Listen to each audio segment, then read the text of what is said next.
Good evening and welcome to this session of the Board of Studies live learning classes conducted by the Board of Studies of the Institute of Chartered Accountants of India.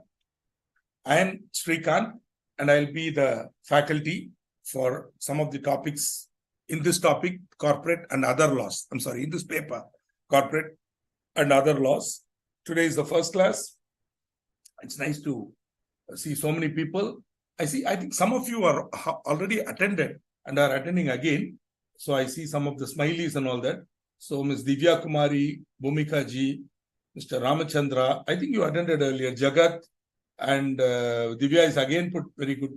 Richa Bharadwaj, Shubham Shukla, Shankaran, welcome sir, from Nellore and all that. Divya Kumari again. Madam, I've already seen it. Neha Harge, Divya, Anjana, Vaibhav. Wow, great. Nice to see all of you here. Surendran. Okay, Hardik ji. So, as usual, center, north, south, and west are represented. East yet to make an entry. Anybody from the eastern region, kindly. Okay, Ankit Mishra. Namaste ji. I got. Very good. All of you welcome. I think the names are too long for me to note each one, but I'm really happy to see all of you here. Welcome to this topic, which is corporate and other laws, right? Now, as and when you have a doubt, feel free to just type it onto the screen.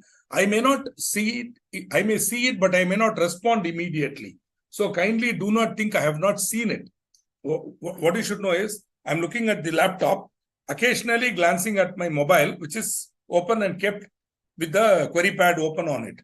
So I'll be keeping on watching for queries. And as and when I get some query, I will watch it and then I will react to it. So I'm having one Mr. Saran Karthik from Southern region who says he's been watching the class from August of 7th batch and I'm a big fan. Okay, big word for that. I'm only a teacher. And so, okay, Dubakur is a word that I keep, but then I have to do it in a context. Tamil, see, I have this rule that I will not use any language other than English. But if you have a doubt, you just ask again. I will explain in simple, more simple English words, better words, easy words. So, no problem. So, good, all of you. I'm so happy to see things. Please do not post it again and again. As I told you, there is no need to post it again and again. If you post it once, I will definitely react to it. Once at least I will see and I will react and all that. And so, as we are beginning the first day, let us also invoke the presence of the Supreme. Sahana Bhavatu, Sahanau Bhunaktu, Saha Vidyankaravavahai, Tejasvina Vadhitamastu, Tejasvina Vadhitamastu, Avidvishavahai, Om Shanti, Shanti, Shanti. With this invocation, we are ensuring that, there should be no obstacles in the path of our learning and that you should understand it in the same way that I am telling you, and that Tejasvina Vadhitamastu means let our brilliance grow. Let our mutual brilliance grow so that both of us will become knowledgeable. Especially you will become knowledgeable so that you can write this exam with comfort and clear it is the hope. So with that word, let us move on to this topic. Today's topic is a very basic, preliminary. The Act itself, this particular chapter 1, in the Companies Act itself, it is called preliminary. It's an introduction and certain important definitions. So what we are going to see here would be a lot of definitions. So those of you who already gone through the Institute material already will know this is only purely definitions. Right? The Companies Act, because this is the first session and some of you already attended, but then still this is the first session. So the Companies Act is a mammoth legislation. Mammoth means huge. Okay, mammoth was a huge animal. It was like an elephant, but bigger than an elephant. A mammoth.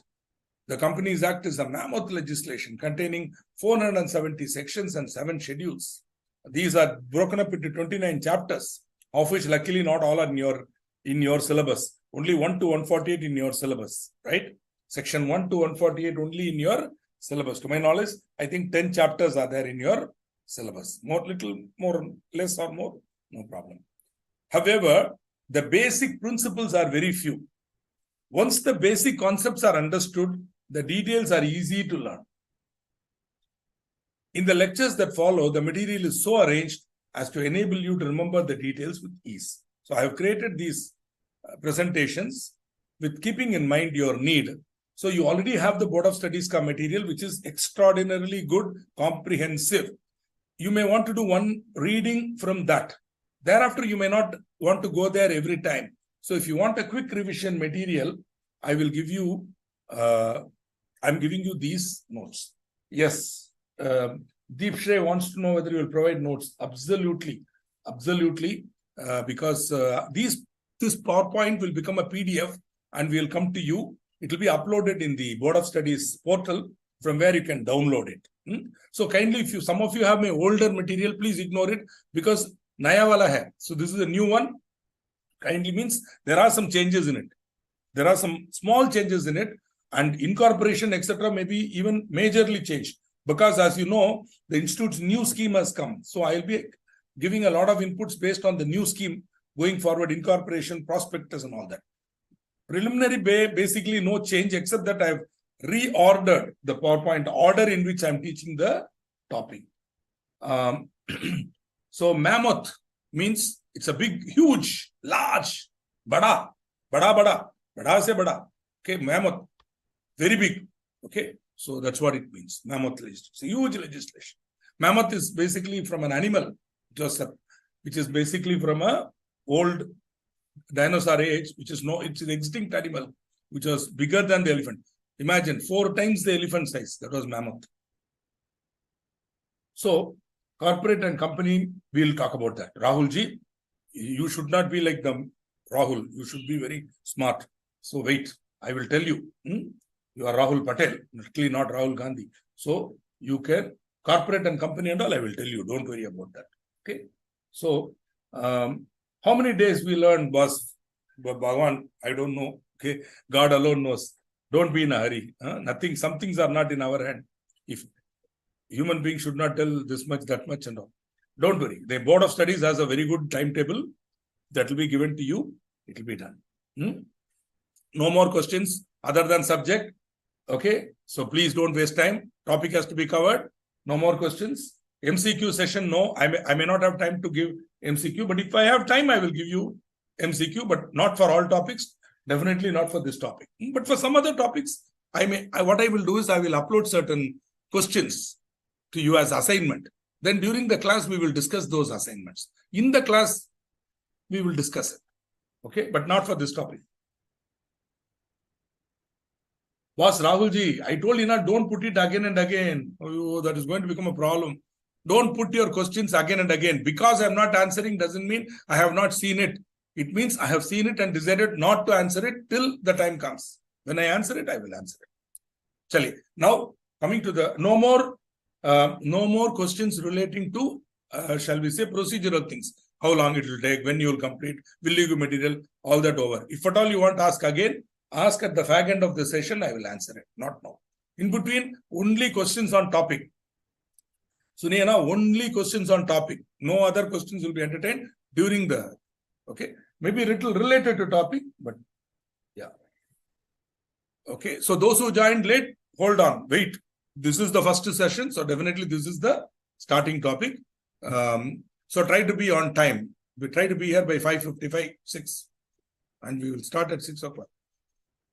Chalo, this is more of a beginning thing, you know. You wouldn't find this in your Institute ka material, but I'm giving this to you to help you understand in 1 minute every section of the Companies Act or every group of sections or every chapter you will find ultimately has only one of the 2 pillars or both.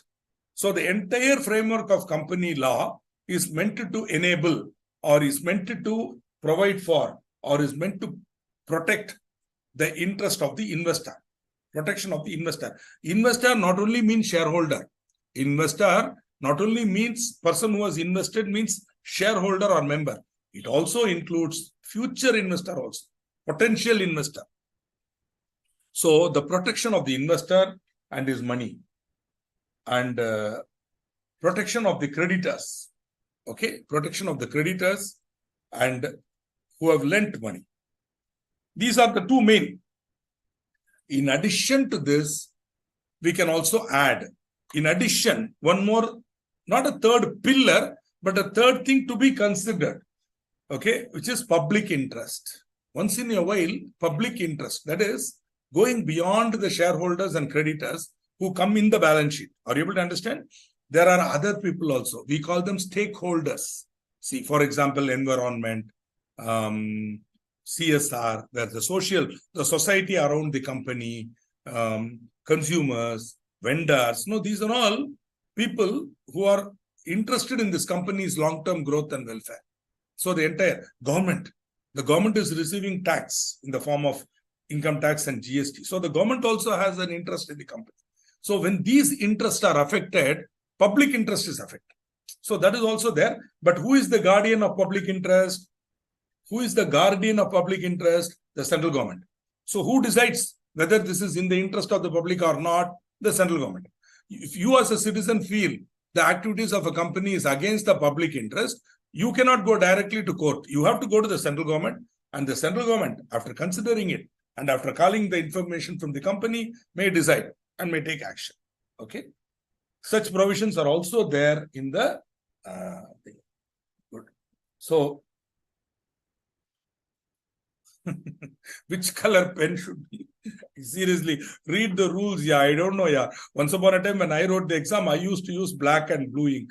I used to use black ink and blue. I think now there's a rule that you can use only one color. I think you are allowed to use dark blue and or black. I may be wrong. But if you ask me honestly, I'll say use black ink or dark blue ink, Prussian blue, dark blue ink.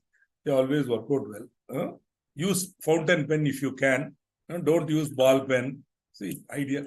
But if you're not very comfortable with fountain pen, then use a jotter pen, ink gel pen. I leave it to you.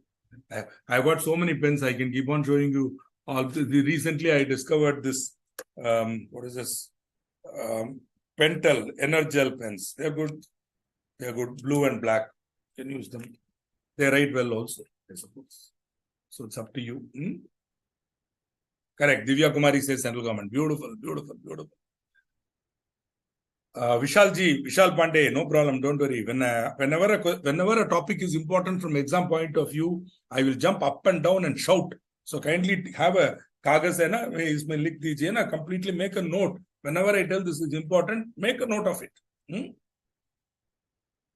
Chalo. Now, the Companies Act is called the Companies Act 2013. Before that, there was an earlier law called Companies Act 1956. Before that, there was a British Companies Act, which was called Indian Companies Act. 1920 was there. Older law. Some companies are incorporated in that law. Whereas in Companies Act 1956 has had a long duration. Now the Ministry of Corporate Affairs has okay, Vishwajit, I will go a little slow, but you also, if you are very poor in English, then you may also want to follow my speed and improve your English. Okay, I will go slow. Okay, but you also, if you're not very fluent in English, kindly increase your knowledge of English so that you can follow what I'm saying.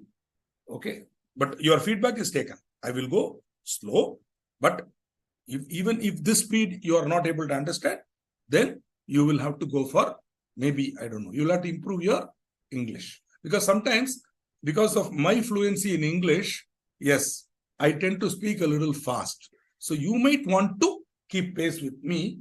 That way, you're... Similarly, try to avoid speaking in Hindi or any other local language in your thing.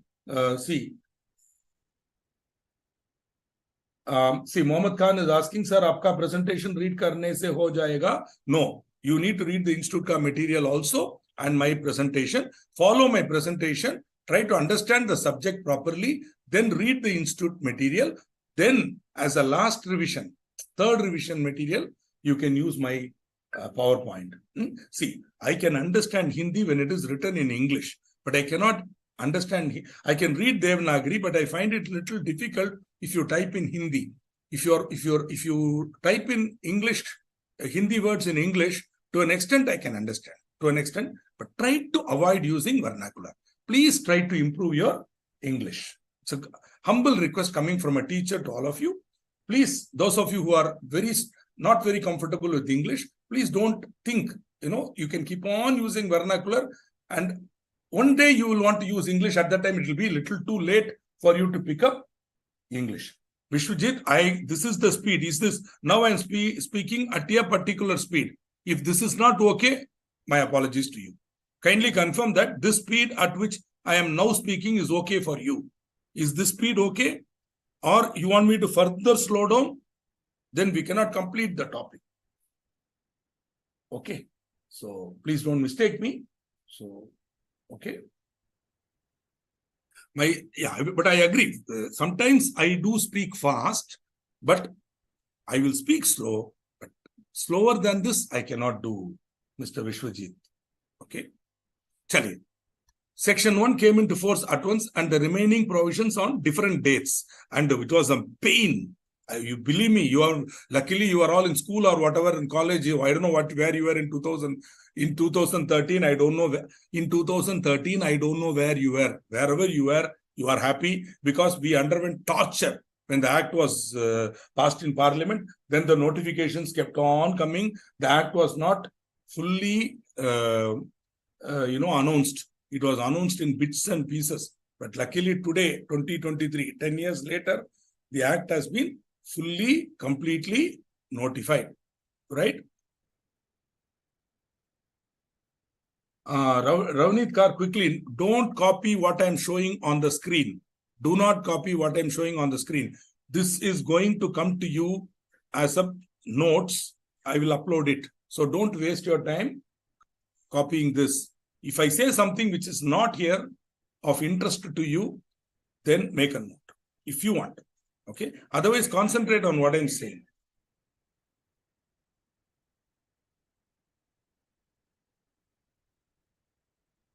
Okay. So, applicability of the Act.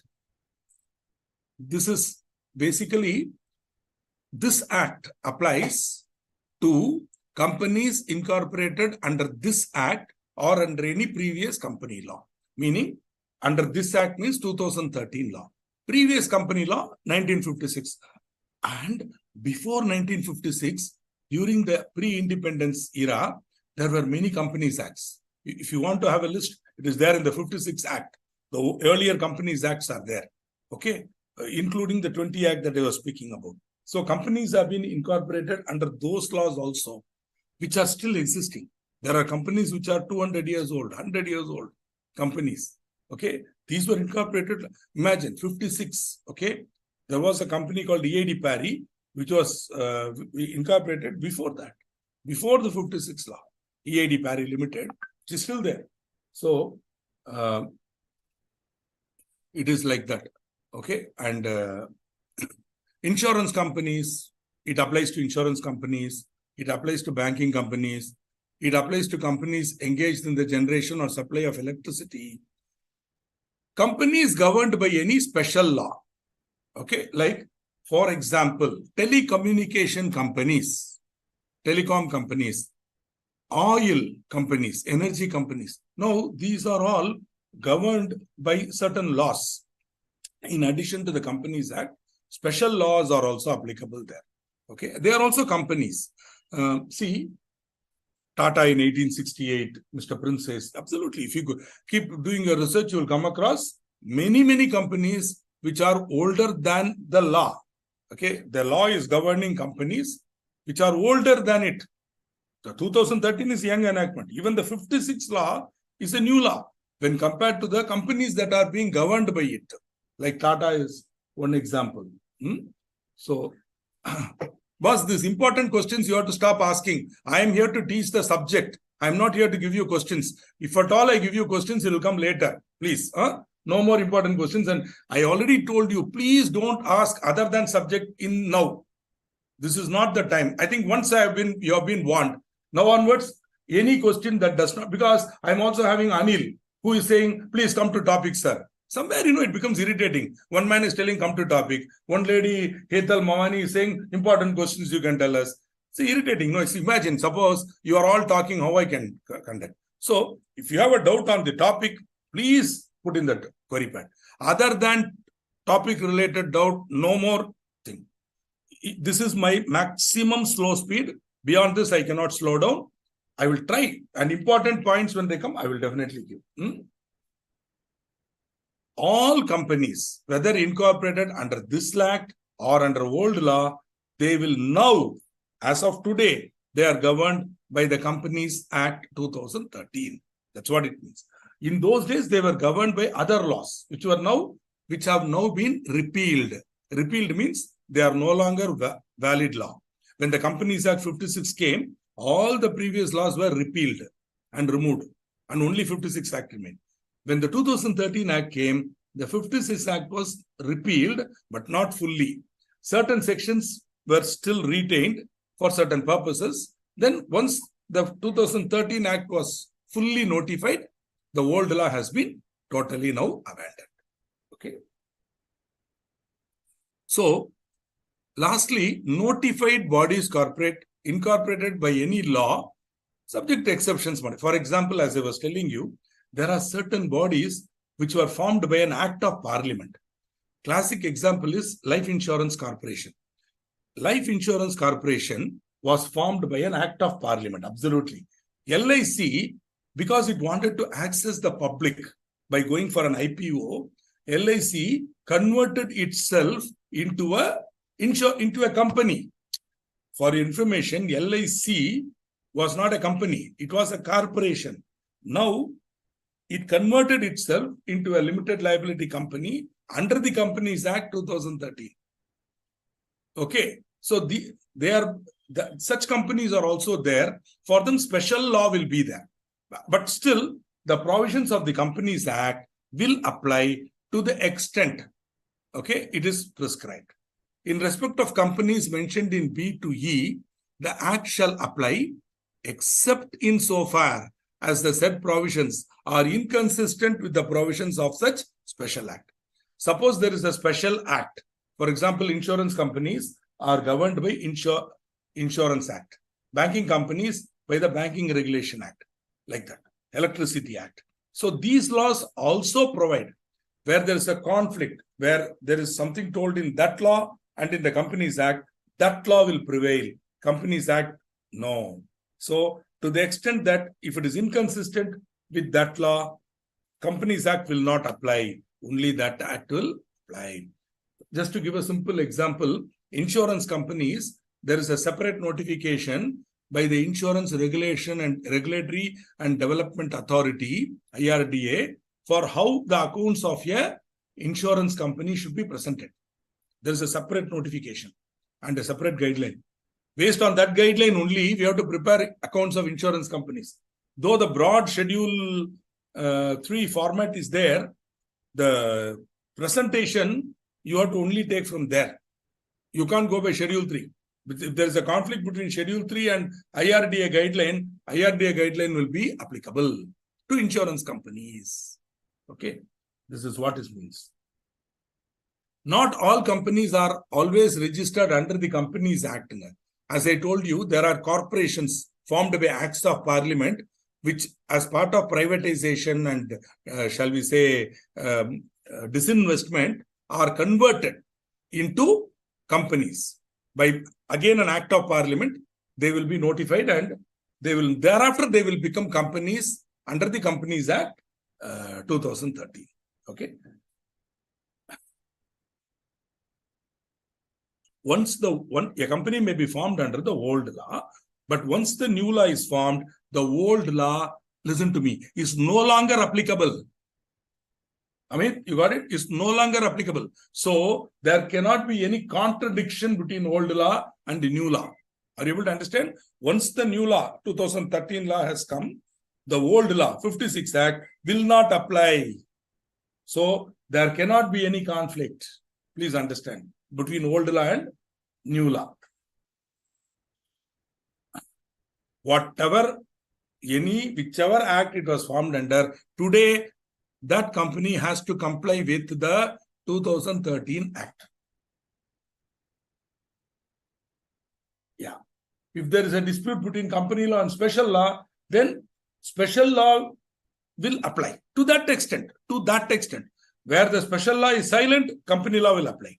But if special law speaks clearly about a subject, that provision will apply.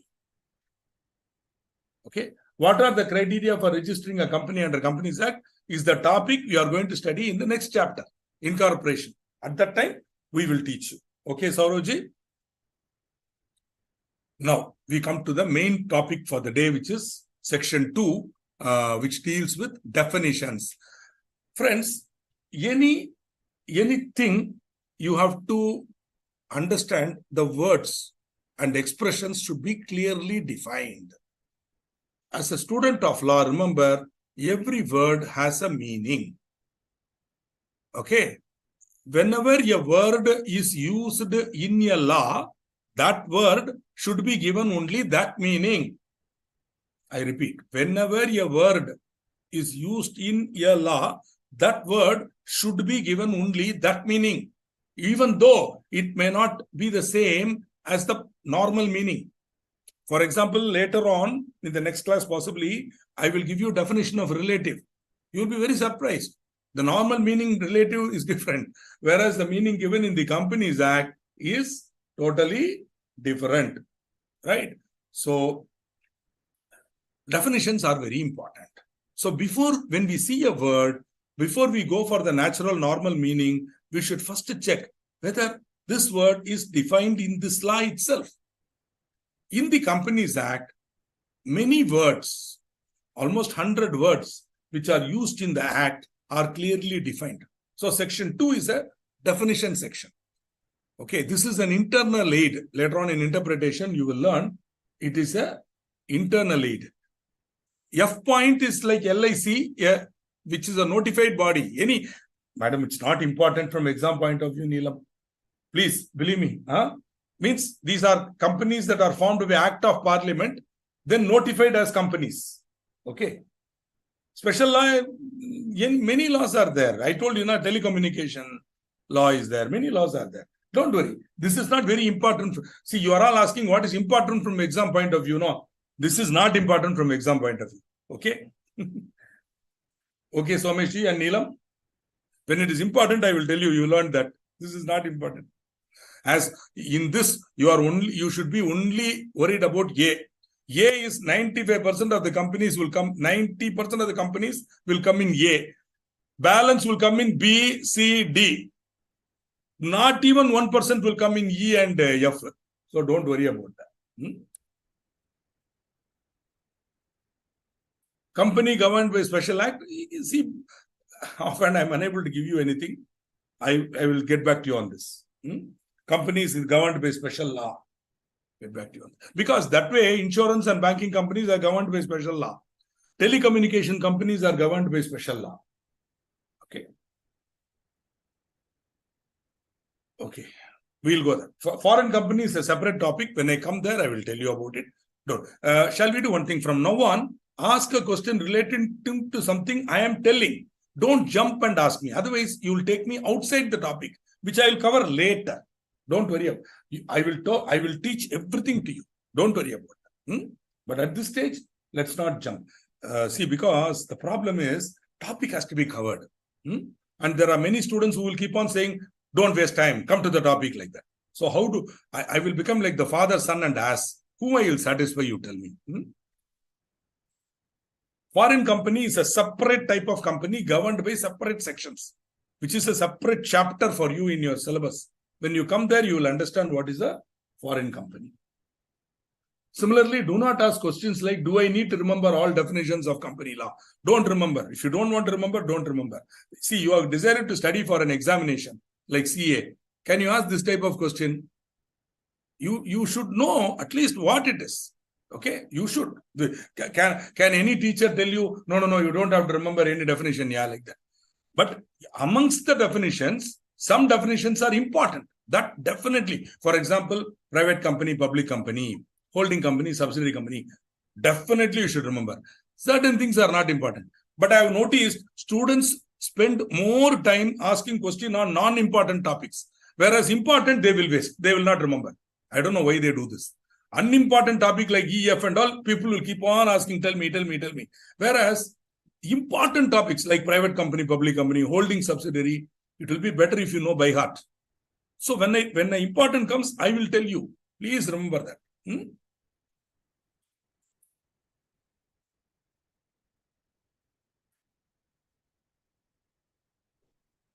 So words and expressions used and not defined in this act, but defined in this CRA. There is a separate law called Securities Contracts Regulation Act, which deals with, stock exchanges, shares and all that.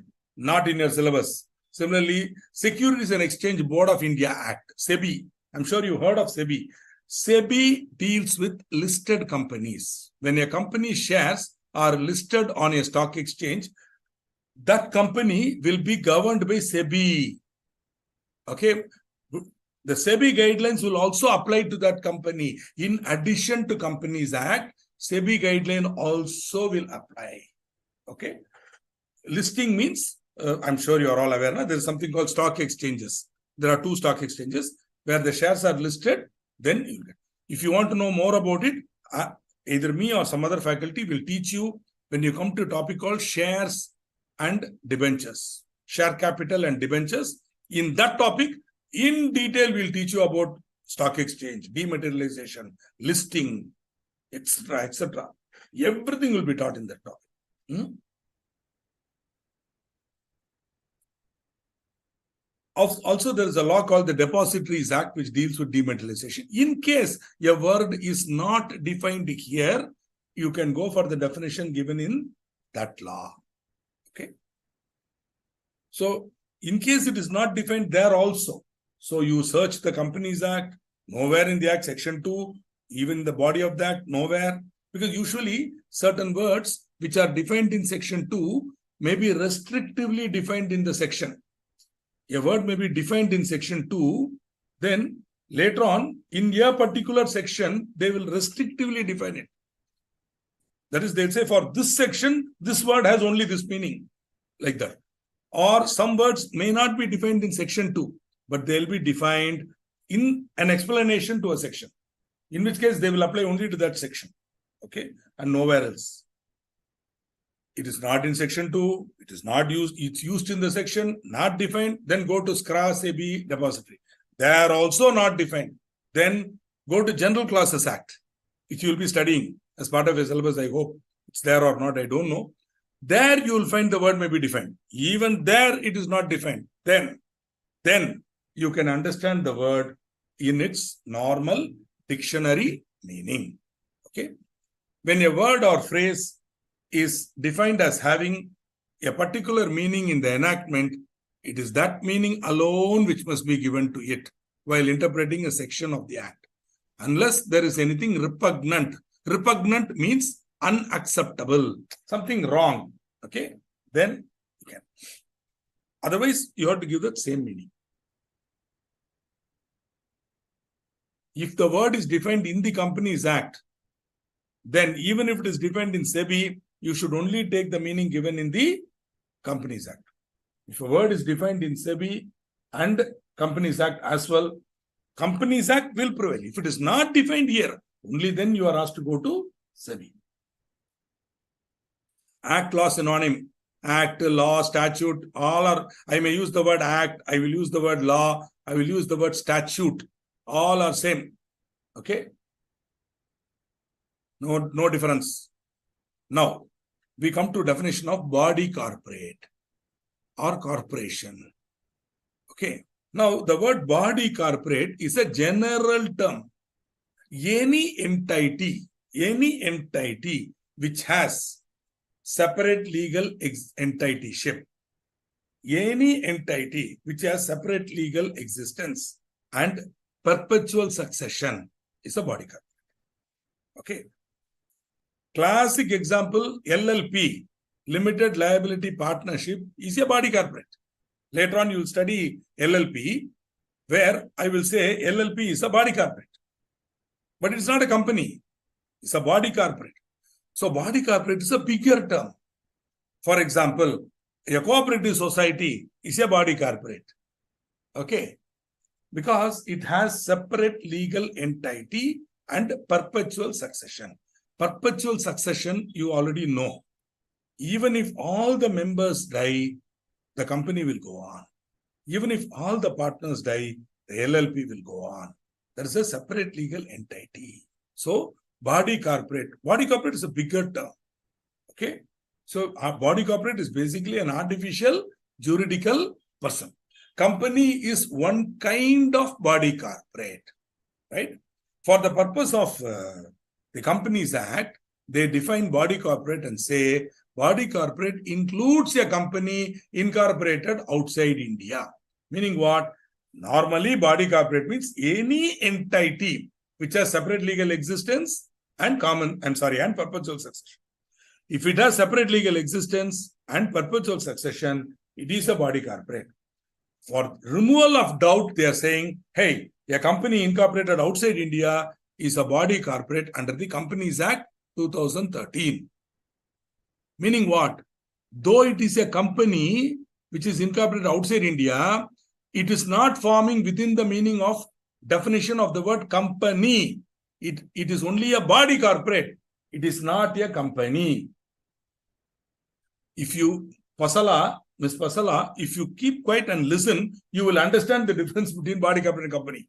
Instead of being in a hurry, I have not given the difference at all. Now only I have started. You listen to me. First listen, then you will get the clarity. Body corporate is a bigger term. Body corporate is a universal set. LLP hai, company incorporated in India is there, company incorporated outside India is there, everything is there. It's a big word. They are saying, but for the purpose of Companies Act, body corporate includes a company incorporated outside India, right? It does not include a cooperative society. Specifically, they are excluding cooperative society. That means nothing else is removed. Any other notified bodies corporate? No. Only cooperative society. As of now, no other bodies corporate have been notified. LLP is a body corporate, well within the meaning of body corporate. Body corporate is not a total definition. It is only inclusive. That means body corporate is a big term. Other than cooperative society, everything comes into it. It includes a company incorporated outside India. Meaning, a company incorporated outside India is not a company under the Companies Act 2013. The difference between body corporate and company is body corporate is a bigger term. Okay, human being includes man and woman. Includes man and woman. Suppose I say human being includes transgender also. Can you understand? So, human being is a big term. Man is included. Woman is included. Now, transgender is also included. So, body corporate is a bigger term. Company is a smaller term. Company means a company incorporated under this act or under any previous company law. Either under 2013 law or under earlier law, any earlier law. Okay. For example, Reliance Industries Limited, incorporated under the Companies Act 1956. Okay. Cooperative society is a kind of organization where members come together and work and they produce. Then that is sold. And it's meant to promote handicrafts and all, agriculture and all that. Cooperative. There's a movement called cooperation movement by which they wanted to do it. It is part of, Soviet Russian philosophy of cooperation and all that. All for one and one for all law. So that's a separate topic, not relevant to you. They are specifically saying cooperative society is not a body corporate. Very important. Body corporate includes a company incorporated outside India. That means, now listen to me, whenever in this Companies Act you see the word body corporate, immediately your mind alert. Make a note of what I'm saying also. The minute you see body corporate includes foreign company, includes a company incorporated outside India. But if it says SIRF company, only company, then company incorporated outside India is not covered. Only Indian company is covered. Meaning company incorporated under this act or under any previous company law. This will become very relevant later on When I may even ask you, hey, see what word they are using. They are not using company. They are using body corporate. That means it is big enough to include company incorporated outside India also. Got it? So this is how you have to understand these two words. Body corporate is a bigger term. It includes company incorporated outside India. Company is a smaller term. It is part of body corporate. Company incorporated in India under this act or earlier law is also a body corporate. Okay. Is also a body corporate. See, if you say this is a bigger circle, if you say body corporate is a bigger circle, company is a smaller circle. Within that, it is within that only. But in addition to this, body corporate has other items also, like LLP, also company incorporated outside India. Normally, body corporate even includes cooperative society. But for the purpose of Companies Act, they are specifically excluding cooperative society because they are governed by a separate law. Multi-state cooperative society act. They are governed by a separate law, not in your syllabus. Thank God, all that removed from your syllabus. Okay? Everything removed from your syllabus. Oh, boring law, removed from your syllabus.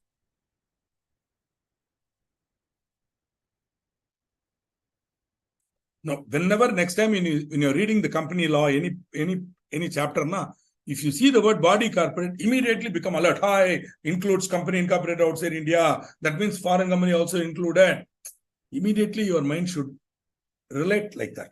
That is the only learning you should take from this. Otherwise, don't confuse yourself. Yeah, body corporate equal to company plus foreign company plus LLP. Hey, OPC is already a company. Hello, Mr. Patel, Rahulji. It is already a company. OPC don't give separate status. OPC is a company incorporated in under this act. It's a company. Okay, it is not separate. Got it, Rahul? Other than that, you are right. LLP, there are other type of bodies corporate also. For example, tribunal is a body corporate.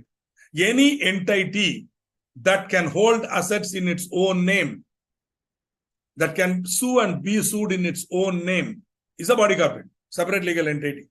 So, don't worry.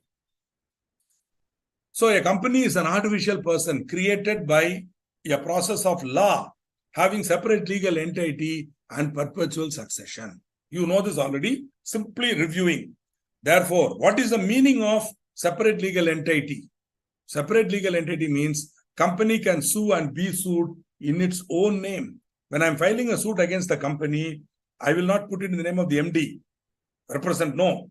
Directly, I will sue the company. Similarly, the company can buy, hold, and otherwise deal with property in its own name. It can purchase, get that document can be registered in the name of the company. It can hold. Otherwise deal means it can sell, it can exchange, it can do anything it wants with the property in its own name. Means company can be a shareholder of another company because shares are property, movable property.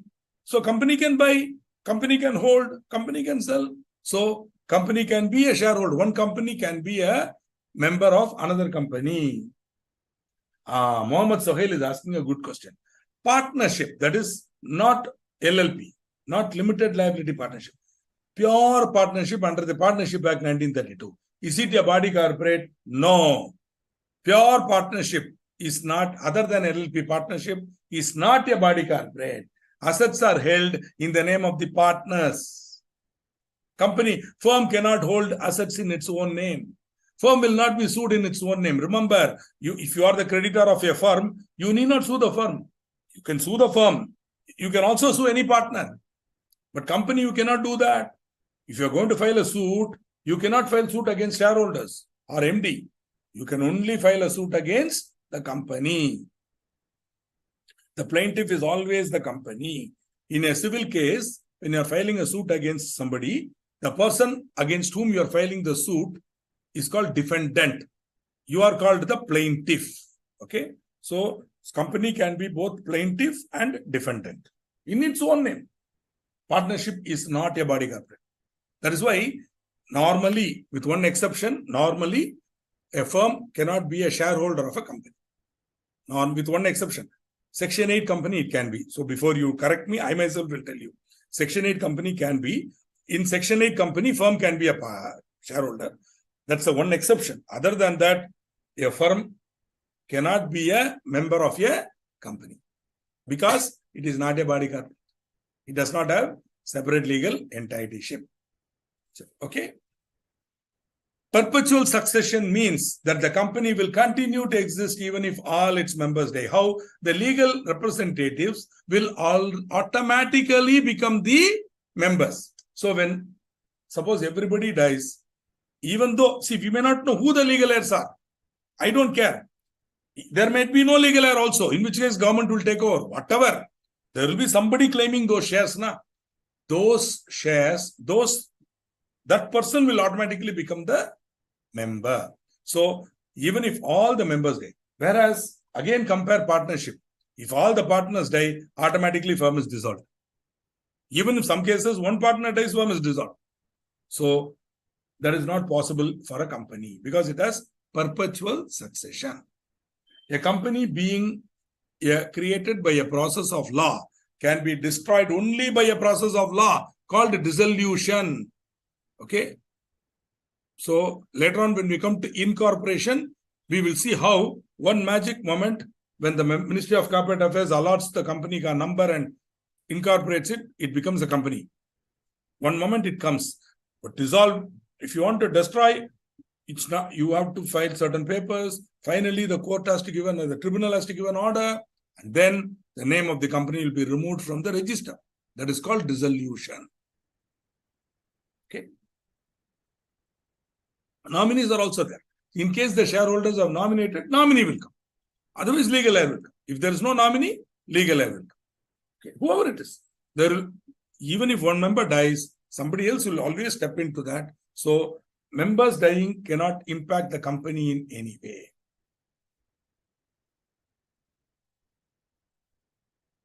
When the company is operating and functional, meaning when it is a going concern, some of you are already advanced students of accounting, so you will understand what I mean by going concern.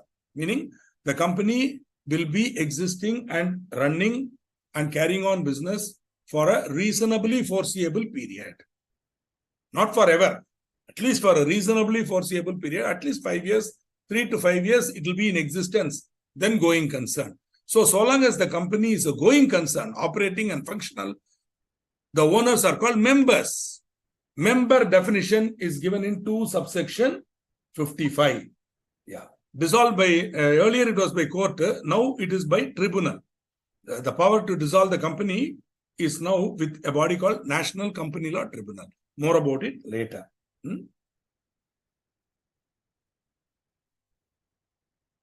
Member in relation to a company means very important definition, 2 subsection 55.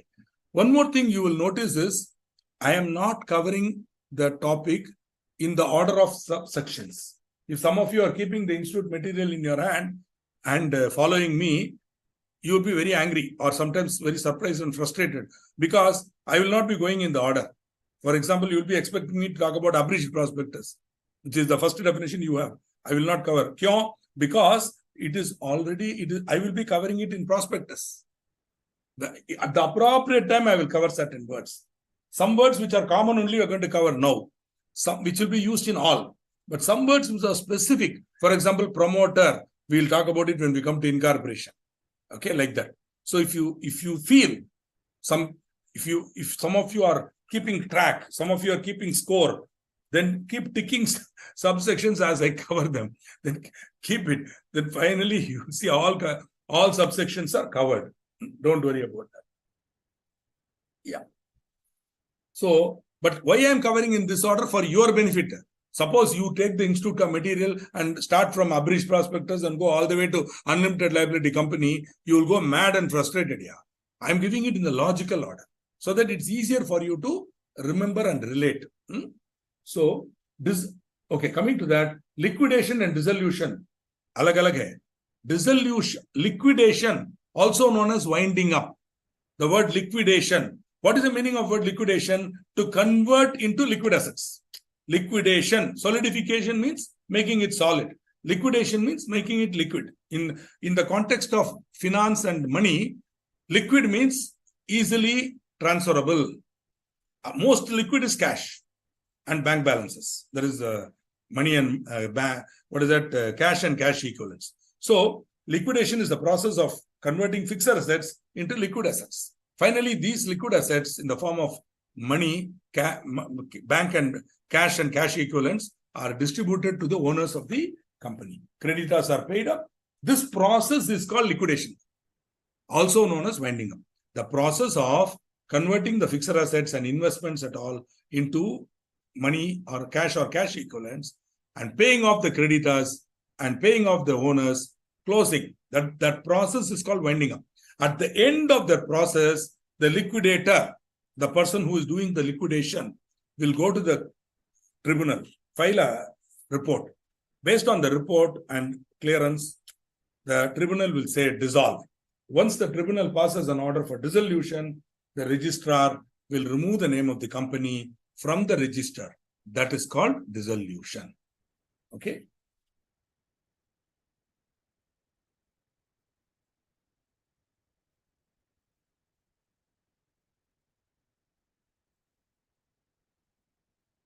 Mamta ji, so I told you now, my Hindi knowledge is very restricted.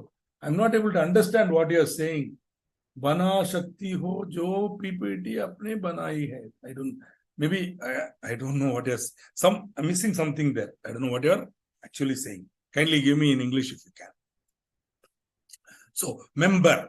Now, member in relation to a company means subscriber to the memorandum of the company. In the next topic, incorporation, we will talk about memorandum. There we will say for a company to be incorporated, the memorandum should be signed by 7 or 2 people as the case may be. 7 for public, 2 for private. These people who sign the memorandum and articles are called subscriber to the memorandum. So any person who is a subscriber to the memorandum, he is signing now. So he is deemed to have agreed to become member of the company. And once the company is registered, he will automatically be a member and he will be entered in the register. Okay. So subscribers to the memorandum are automatically members.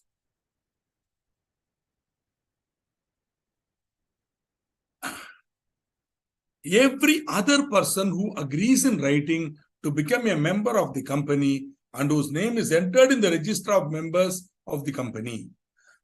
After the company is incorporated, thereafter, the company will receive money enough for shares. Along with that, they will give an application. So that application is agreeing in writing to become a member. Then, so let us say that the company is incorporated. Then the company goes for issue of shares.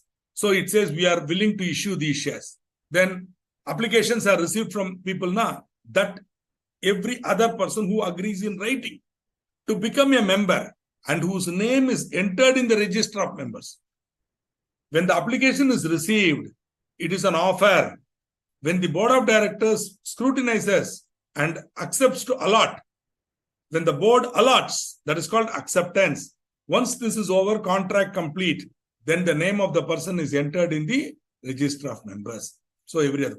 One more category is there. The company has already started functioning. Shares are now trading. Means even if it is not listed, Mr. A can sell his shares to Mr. B without the company's interference. This is one of the features of a company. Free transferability of share. So I am the owner of the shares. You and I can enter into an agreement or method by which I will transfer my shares to you. So then you have to now write a letter to the company, which is called instrument of transfer. I will sign it to inform the company that the contract is over. You will sign it as transferee to say that you want to become a member. You will agree in writing to become a member. And then your name will be entered in the register of members. Mine will be removed. This is also one more method of becoming a member. So this will again see when we come to share capital and debentures. But basically, every person who agrees in writing to become a member and whose name is entered in the register of members. Lastly, every person holding shares in the company whose name is entered as a beneficial owner in the records of a depository. When we come to share capital and debenture, I will tell you about dematerialization, meaning not holding shares in physical form, but in electronic form. When shares are held in electronic form, then the owner's name will be entered in the records of a depository as the beneficial owner. He won't have any physical certificate. The only proof is the entry in the depository. Okay. So that's called dematerialization. When that happens and a person's name is entered in the records of a depository as beneficial owner. Beneficial owner means person entitled to vote and receive dividend.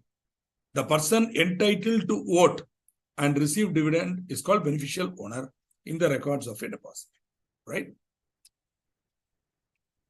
Now, when the company is being wound up, I told you now, when the process of winding up is there, then at that time, the word member will not used. We will use the word contributory. Contributory means a person liable to contribute towards the assets of the company in the event of its being wound up. When the company is being wound up, the members will automatically become contributory. Once winding up commences, the members will automatically become contributory. So now they will have a new namakaranam for him. No longer member, we call him contributory. Why? Because they are no liable to contribute. Be careful. There may be no liability also some cases. But even though there is no liability, even if a person is holding fully paid shares in the company, still he will be considered as contributory because now he is entitled to receive money now. Even though he is not liable to contribute, still, in case at the end of the winding up, there's a surplus. That surplus can be taken by the contributory now. Therefore, to that extent, even a fully paid up shareholder is called a contributory. Okay. So, now the register of companies is a register maintained by the Ministry of Corporate Affairs. It is maintained in electronic mode by the Ministry of Corporate Affairs. It is a public record. Any person can go and see it. That is called the Register of Companies. When a company is incorporated, its name is entered in the Register of Companies. When the company is dissolved, its name is removed from the Register of Companies. Quickly, I'll take questions. Then I will go back again. Some of you are merely adding comments and all. I will ignore it. Unless it is very, very relevant, I will not waste my time on that. Only questions will be answered, if at all. Sir, can a company go into liquidation? Like 60? See, this type of question, don't waste my time. How can I tell you how to get 60? You read the topic, you listen to my lectures. Okay. Later on, maybe, see, during the course of the lectures, suddenly I will give some ideas. At that time, be alert and listen to me. That is the only way. If you know catch me caller and say, tell me how to get 60, I cannot tell you. But in a moment, in a moment, I may come out with some ideas. At that time, somebody else will say, don't waste time, sir, like that. So when I'm giving such hints and views, please be alert to listen to me. Okay. So you don't waste your time making notes, Mamta ji, but my notes in addition to Institute ka material.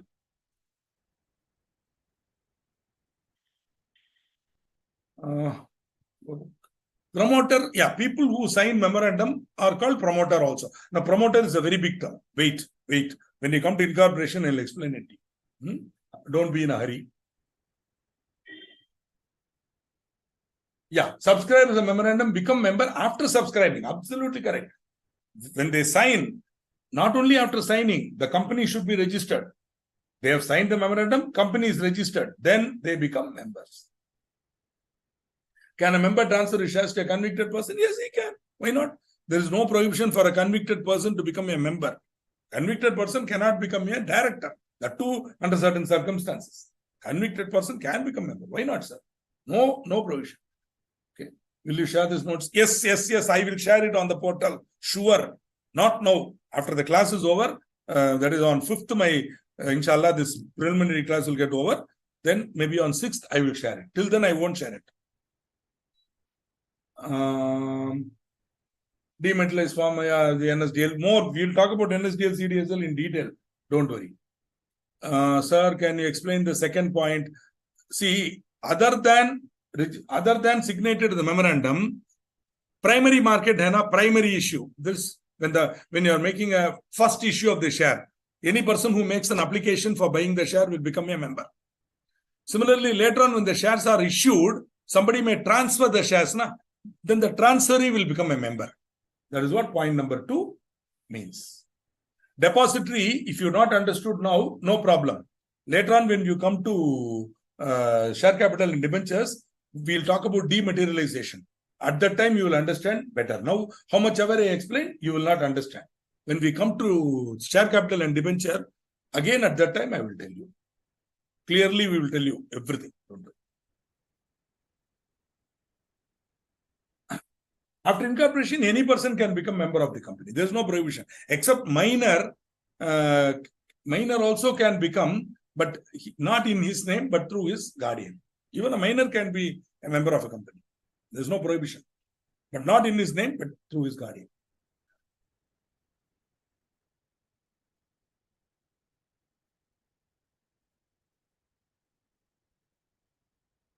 Complete, see, many information is added. Address, names of directors, signature to the memorandum. Lot of information about the company is added.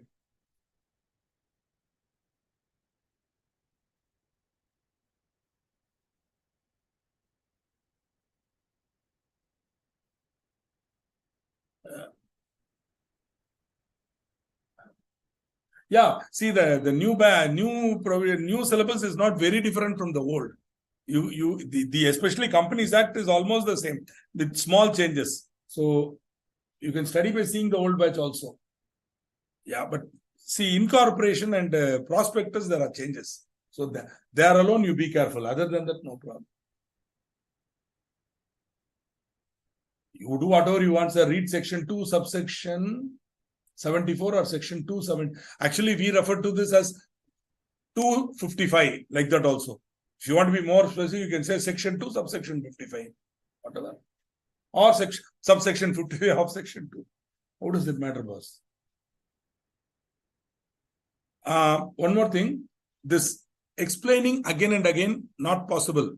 Once explained, I may, for some cases, try to explain one more time. But because of your inability to catch my language, if you want it to be done again and again, cannot be done. But one easy method of making me speak again and again, this is a video. You can actually download the video. N number of times you can listen to me again and again. Because how many ever times I repeat, I'm going to say the same things again and again. I cannot tell anything new. But if you really have a doubt, instead of asking repeat, you ask the doubt, I will clarify. That means you have listened and understood. Only one portion you have not understood. Now, that one you ask a doubt, I will reply. Instead of saying repeat. If you want me to repeat, easy. Download the video, scroll back, come to the point where I'm teaching this slide, play it. How many ever number of times you want, you play it. You listen to me 100 times. But same explanation only I'll be giving again and again. That is the easy method.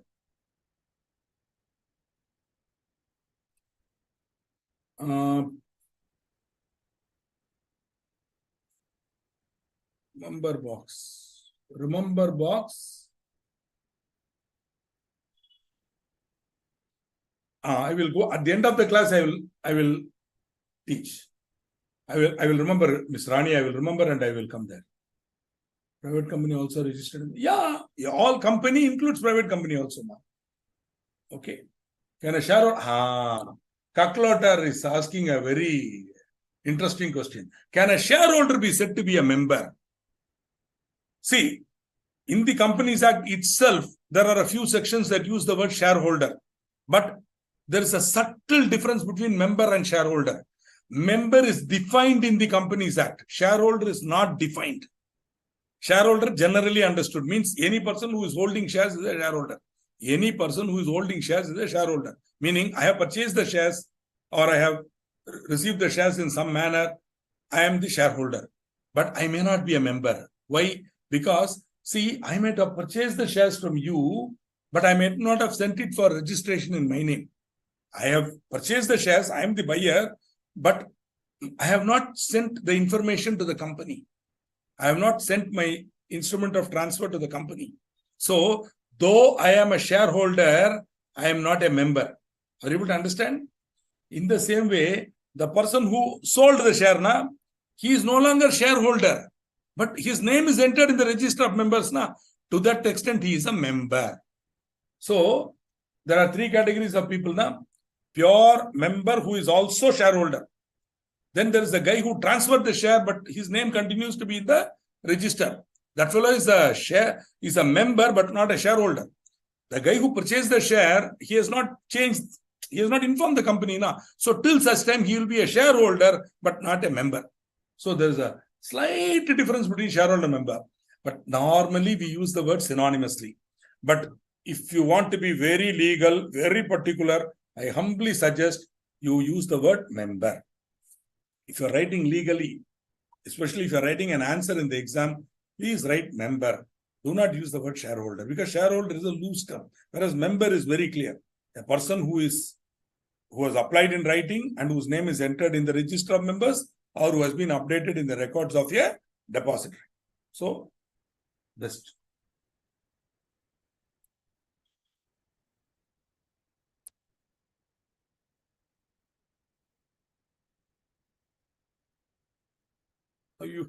Abhiramiji, it's not possible, ma. There is no time, ma. I have to cover syllabus, ma. Purinjikang, please understand, ma. Okay, kindly understand. It's a syllabus coverage is this is a video. I need to cover the syllabus. Please understand. You do your revision. If you have a doubt, you ask me, I will tell you. You understand? It is not possible. Teaching itself in 2.5 hours is going to be so difficult for me. Forget revision. Okay? Please, expectation should be reasonable. What do you say? Can I ask you, you are telling 60% and all. I got 72 in company law. Okay, but expectation is there now. What a human being can do. So kindly do not have great, my ability is less. I cannot teach the entire topic, then again revise. But some cases, after a particular topic is covered, I will revise it. I will go through it. So the best way is for you to concentrate on what I am telling. Don't allow your mind to wander. Don't think getting 60%. Karmanyeva adhikaraste ma paleshu. Don't worry about the results of your action.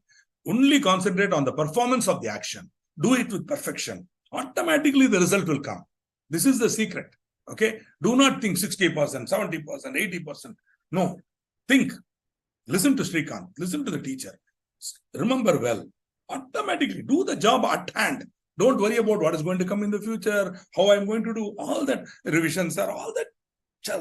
All that is the distraction. If you remove all the distraction, what remains is clarity. Once that clarity is there, then automatically the result will come. Are you able to understand, Ms. Abhirami? Okay. So not only to Abhirami, to every student I'm telling. Most of you are disturbed and distracted. You are worried. You are constantly asking, will you do this? Will you do that? Will I get this? Will I get that? Don't like that. Calm, quiet, please. Quieten the mind. Listen to the teacher first. If your language skills are poor, then listen better. Listen more deeply. Okay? Have a dictionary with you or keep the mobile phone. And whenever I'm using a word in English, 100% Google has the meaning. In Hindi itself, it can give the meaning to you. Google is capable. Why this Srikanth, when Google is a servant waiting to tell you, if you one word in English you don't understand, Google will give you Hindi mein, or Gujarati mein, or Malayalam mein, or Telugu mein, or Tamil mein. Whichever language, you will get in that. So don't worry about that. Okay? But there are many English words for which there are no equivalent words in vernacular. Okay? So there they'll again give the same word only.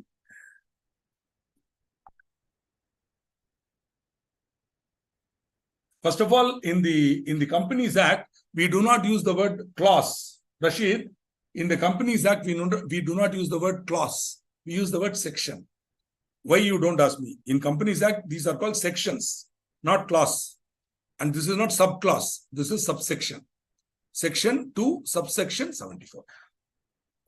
However you want to tell, you tell, what you tell when 274, 2 subsection 74, subsection 74 of section 2, whatever, you can 2 subsection 74, whatever you want. So long as the other person can understand it, what is your problem, Rashid? What do you say? See how we are splitting hairs on non-issues. These are not relevant. For your broader knowledge, this is not relevant. See, there is a section in Income Tax Act called 222E. 2 Section 2, subsection 22, subclass. There it will become subclass E. Okay. Keshav Chaudhary, subscribers get share. That will be covered in share capital and debentures. Not now. Any question on share will be taken up in share capital and debentures.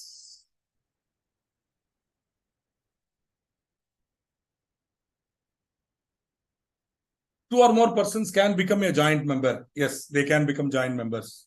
Again, it will become more relevant when you come to share capital and debentures. How many members will be covered in incorporation? Just give time. I'm going to ignore all these questions. I just don't have time. Yeah, if a person's name is not mentioned, it means he's not a member. Okay. And that's a very serious issue. We'll deal with it when we come to transfer of shares.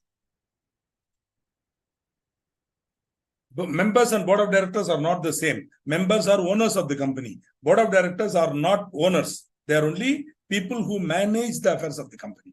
So, management versus ownership. This is very fundamental. Please remember it forever. Members and board of directors, alag-alag, different. The board of directors are responsible for the management of the affairs of the company. Members are the owners of the company, right?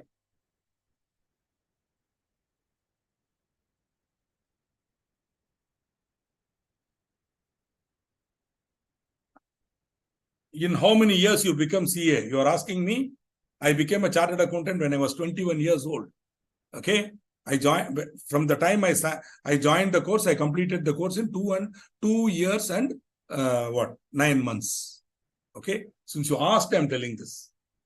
Okay. Since you are asking, normally I will never reveal things like this to students because why unnecessarily like that? I will not tell. But since you are asking, I'm telling. I got All India 27th rank in intermediate, All India 38th rank in final CA. I'm an All India 4th rank in ACS intermediate, All India 10th rank in ACS final.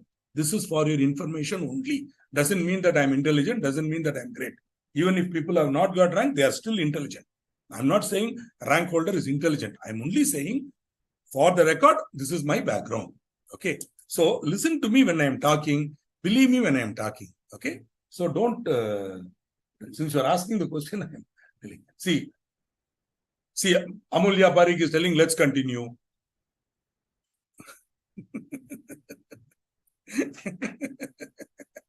What to do?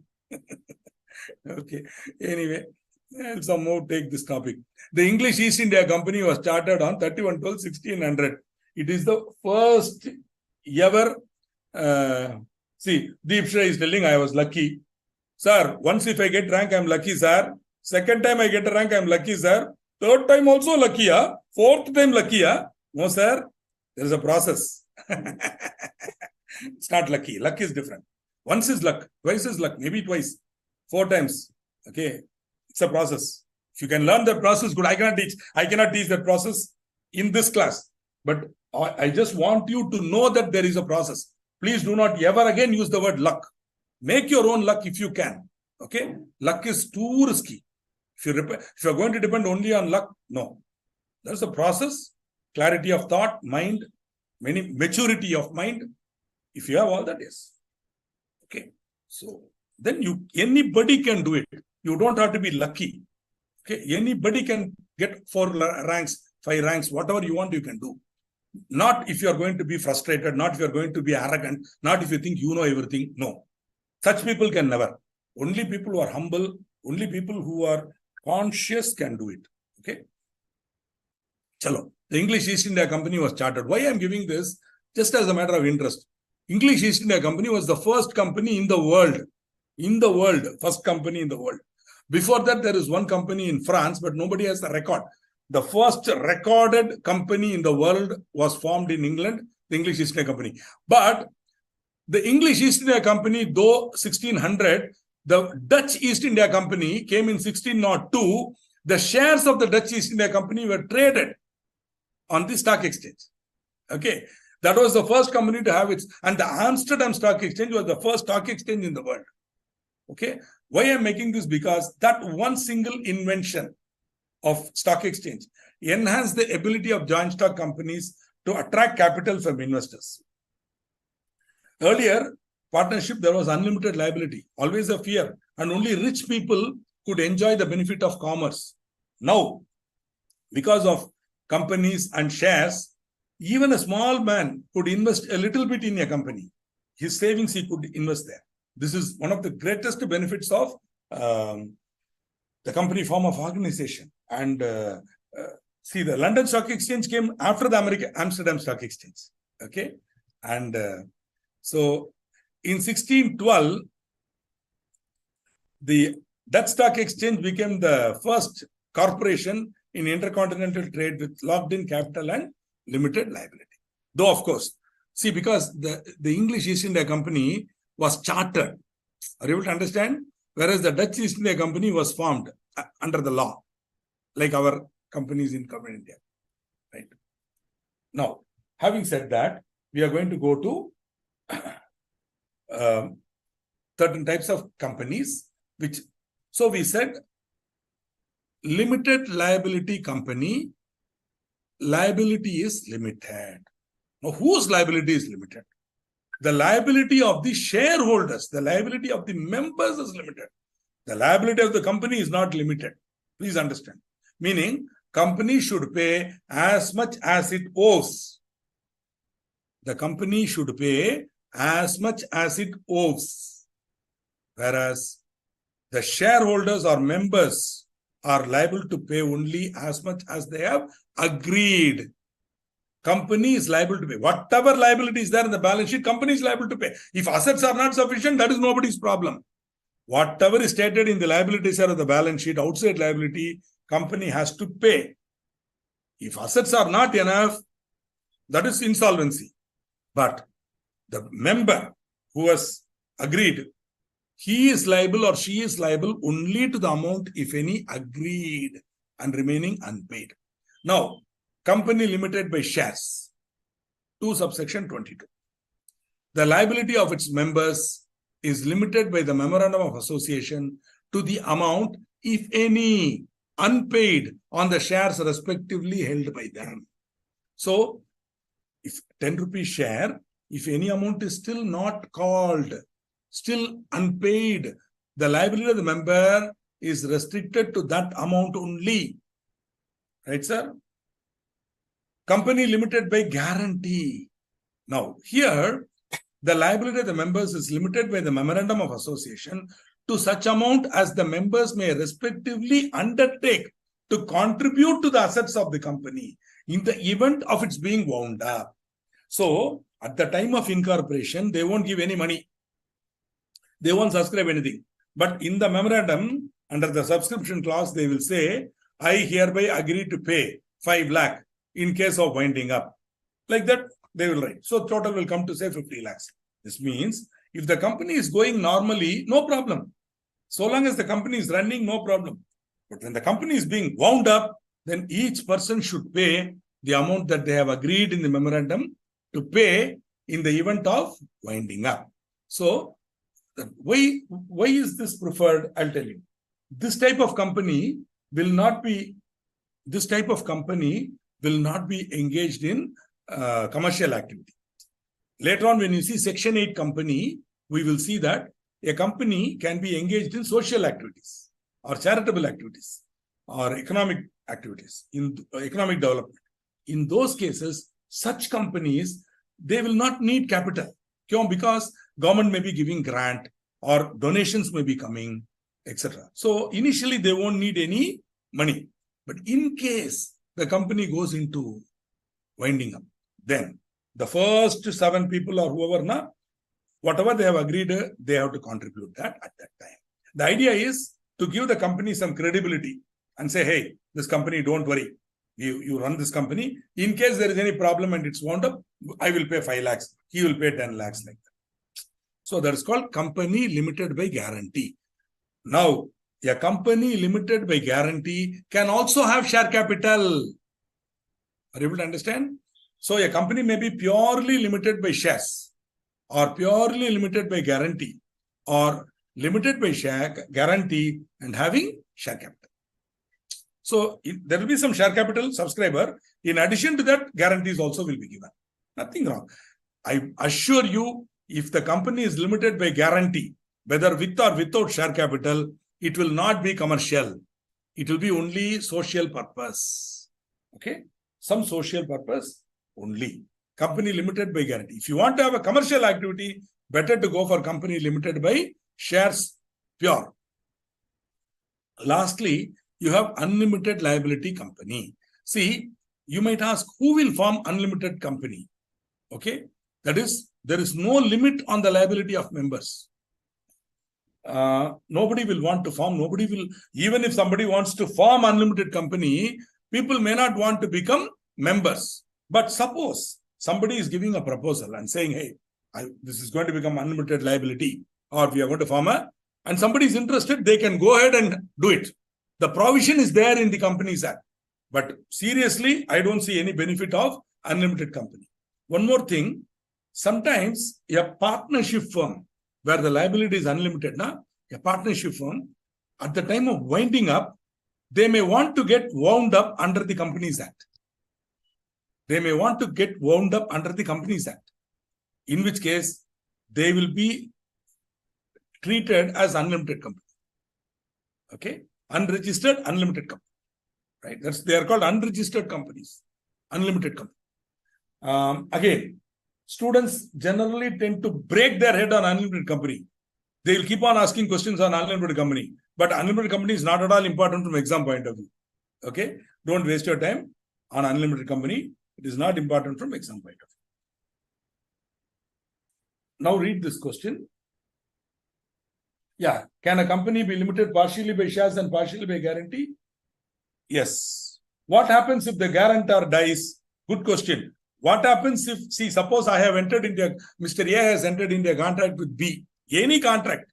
What happens if Mr. A dies? That is a larger question. Contract Act. A has entered into a contract with B.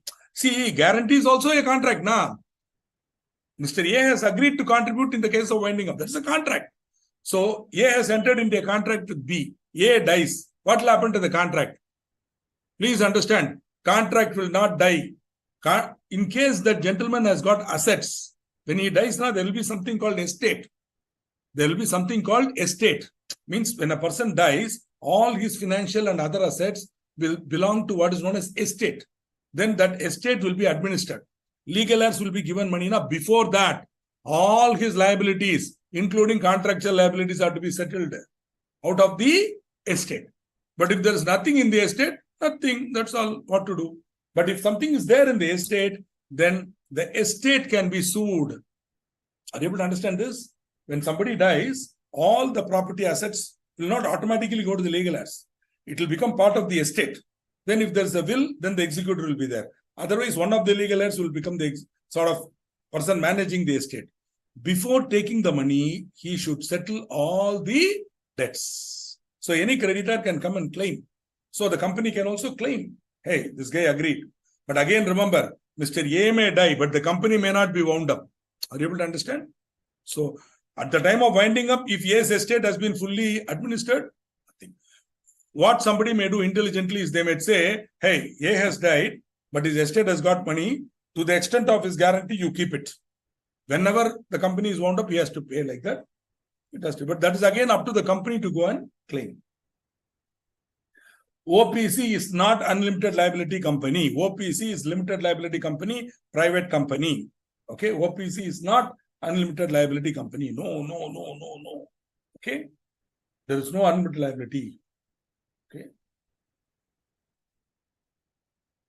Company limited, okay, guarantee. See, suppose some merchants are going for a joint venture, but they might say, we will give loan to the company. See, there are 4 merchants. They want to go for a joint venture activity. So they will say, let us form a separate company for this purpose. But let it be guarantee company. Let us all agree to contribute 10 lakhs in the event of winding up. Right now, we won't put any money. To that newly incorporated company, we'll give a loan.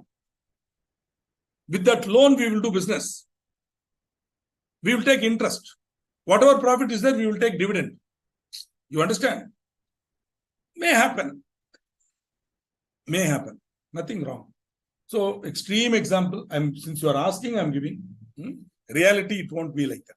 Rarely will.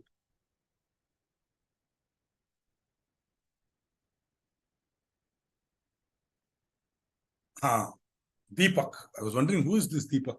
This Deepak. See, this is a fantastic example. Reliance Industries Limited, it's a real example. You can check out. In 2020, during the peak pandemic, they went for rights issue. Partly paid shares. So Mr. Deepak has applied for that. Okay. So at the time of application, he would have paid 314.25 rupees. He paid the amount due on application. What is the liability of Mr. Deepak on 30th? Because 30th April, the call, even today, the call has not been made. Even today, the call has not been made. So what is the liability of Deepak? Deepak's liability is limited. But what is that amount per share? Per share, what is the liability?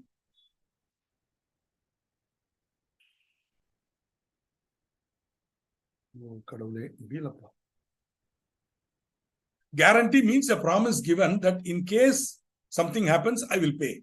In case the company is not able to pay, I will pay. That is what guarantee. So when members are giving guarantee, what they mean, they won't pay now, but in case the company is not able to pay, they will pay. That is what guarantee. There are no benefits of unlimited company for shareholders. I am not aware. I don't know why it is there. It is there, Kalagalam, from time immemorial, it is there in the Companies Act. I am not aware why. Very few companies are there, unlimited liability. Please don't waste your energy talking about it. Rather, study relevant topics. Yes, 942.75. See, Mr. Rashid says 1257. How? Because he has already paid 314.25. Now, how that can be a liability? He has already paid 314.25. Now, how that can be a liability? Only the amount not paid will be a liability. Now, remaining unpaid. See the definition. The amount, if any, unpaid on the shares. That is what I am trying to show in this example. The amount, if any, unpaid on the shares. That is the liability. Am I correct? The amount unpaid is, as rightly pointed out by many of you, 942 rupees 75 paisa. Na? 942, don't round off. 942, 75. 75 paisa, 75 paisa. Nobody is going to let it go. This actual amount. The numbers given here are real numbers taken from Reliance Rights Offer 2020. Exact. Because I am myself a shareholder of Reliance. This offer came to me also. 1257 per rights equity share. More about it when I come to rights. When I come to rights in share capital and debentures, when I talk about right share, again I will use this example and talk to you about it. Okay. 628.50. Sir, 314.25 also not called, sir. That is, only application money has been paid. On 30th April, the first call and second call both are due. Okay. Sir, face value is only 10 rupees, sir. That is not the liability. Sir, so please, all of you kindly remember the liability of a member of a company limited by shares. The liability of a member of a company limited by shares is limited to the amount, if any, unpaid on the shares. The amount, if any, unpaid on the shares. Okay. So that is the correct answer. Most of you have given correctly 942.75. I think you are all clear in your understanding. Suppose Mr. Deepak is the owner of fully paid shares in Reliance. For example, I am having fully paid shares in Reliance. What is my liability? I am having fully paid shares in Reliance. Fully paid. I purchased in the market fully paid shares.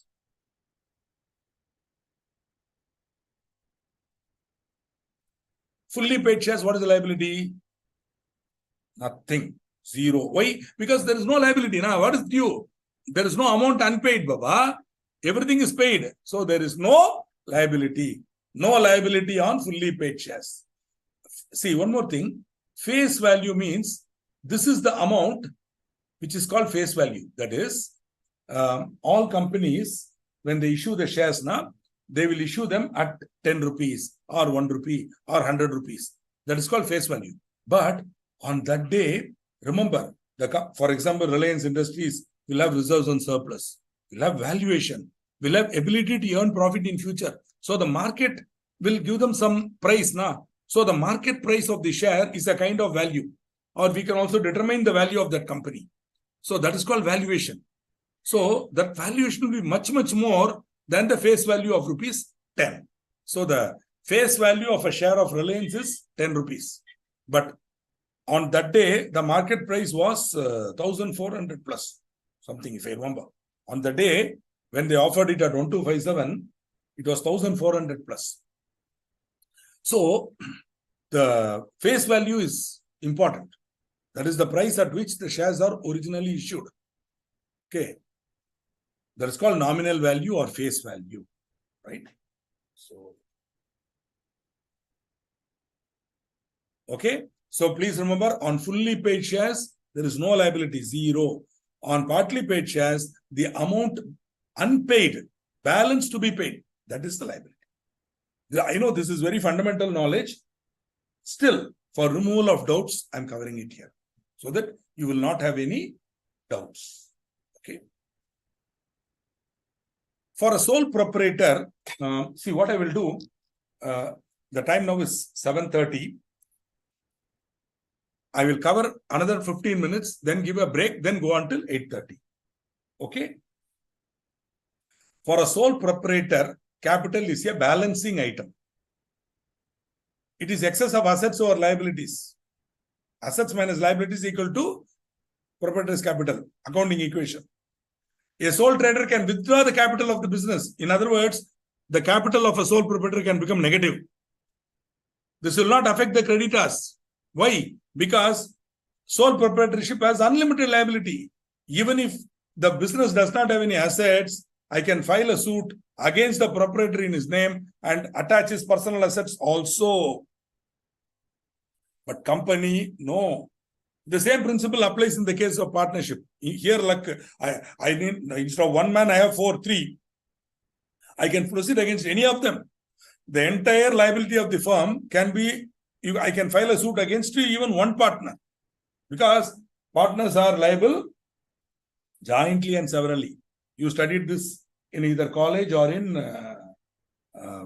what shall I say, foundation or whatever, wherever, CPT or whatever you call it. Yeah, we can have a 5-minute break. Abhi to nahi, maybe exactly at 7:45, 5 to 10 minutes break we'll take. Sure, we'll have. So, for a company, no, the liability of members of the company is limited. The creditors can only go for the company's assets. They cannot attach the personal assets of members. So, the share capital of the company has to be a fixed amount, which cannot be withdrawn. It is fixed. Okay.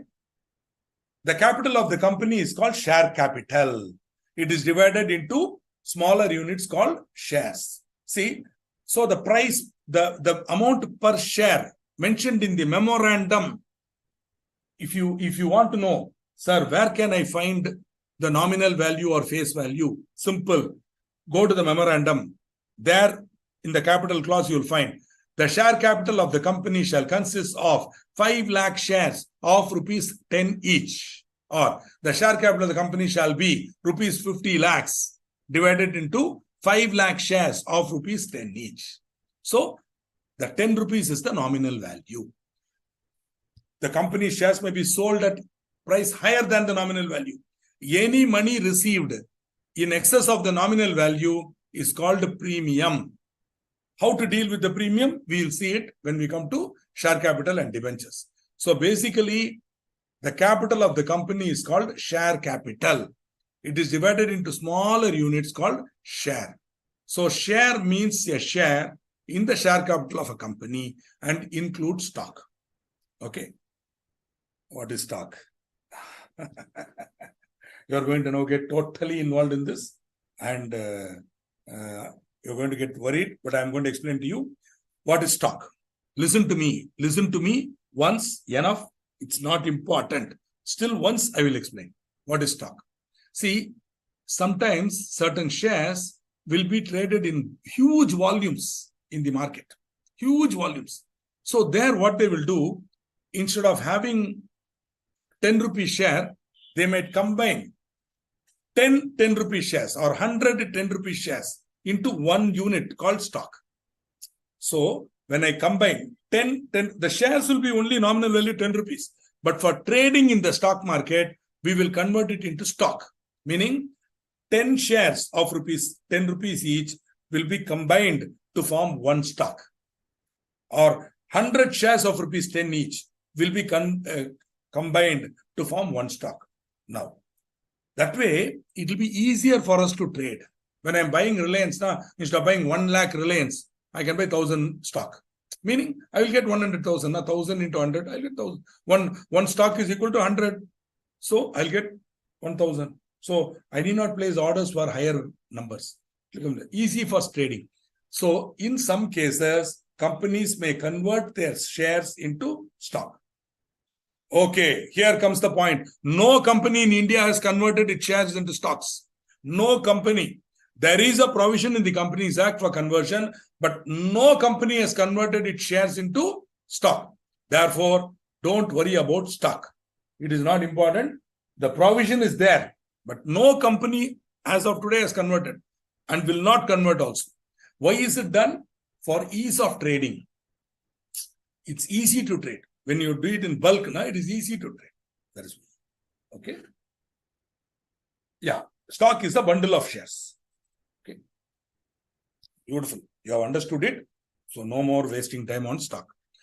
Shares are freely transferable, meaning you don't have to take the permission from the company or the board. If you want to sell, you can sell. Shares are movable goods. You can just go sell and go. Whoever buys from you pays the money, takes it. Then you have to sign the instrument of transfer. He has to sign. Then he has to send it to the company to get his name entered in the register of members so that he can become a member. Till such time you are the member. Once his name is entered, he becomes the member. Okay. Till such time he is a shareholder. Okay. Got it?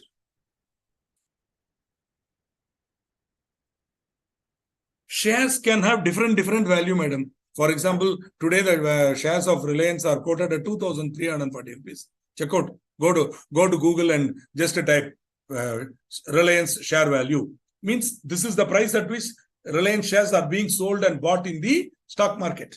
But the nominal value is only 10 rupees mentioned in the memorandum. The balance amount is fully premium. Why you are paying premium? Because the company is making profit.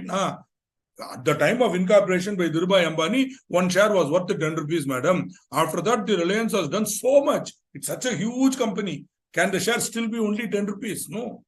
So, how much it is worth? That is the biggest question in the world, which is constantly decided by the share market, by demand and supply, etc. So, that is why stock market is so exciting. Okay. But as of today, Reliance is 2,000 plus. Okay, 2,000 plus. Yeah. Okay, again, I may not be teaching like a conventional teacher. Sometimes I might be very differently. The way I talk will be slightly different. Kindly excuse me if I'm a little casual in my approach. No problem. Yeah, process of becoming member will come in later chapters. So kindly don't worry. Now, as of now, Mr. Kaklota, Jayesh Bhai, our goal is to learn the definitions.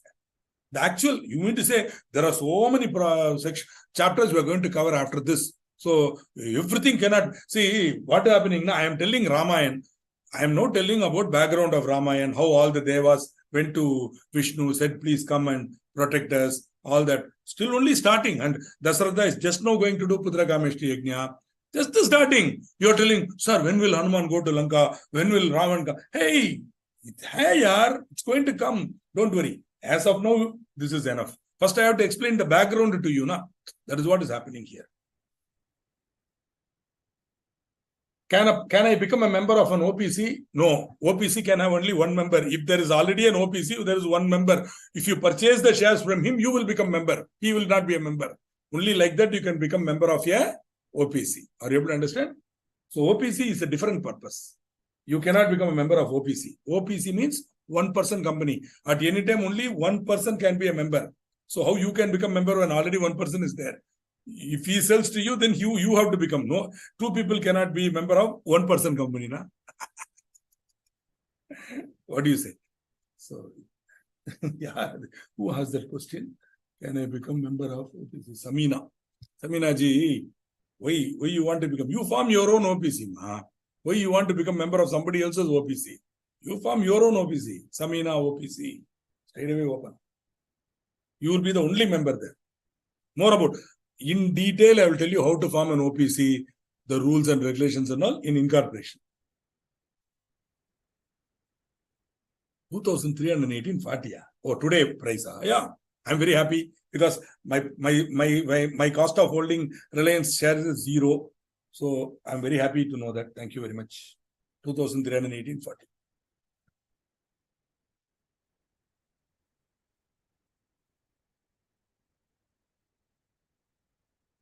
Okay. See, Mr. Saravana Karthik ji, I would love to obey your instructions, but I don't want to because gold is a commodity, whereas shares of a company are a complex asset. They cannot be compared. Gold cannot be compared with shares of a company. The value of a share of a company goes beyond demand and supply. It is also linked to the financial performance of the company and its future potential. Gold, purely demand and supply. Okay, commodity. So whereas shares are not commodities. So offhand, I don't want to waste my time comparing like that. Don't worry. Shares are very complex assets. I am actually one of the valuation experts. I know what I'm talking about. Don't take that risk of comparing like that across asset classes. Gold is gold.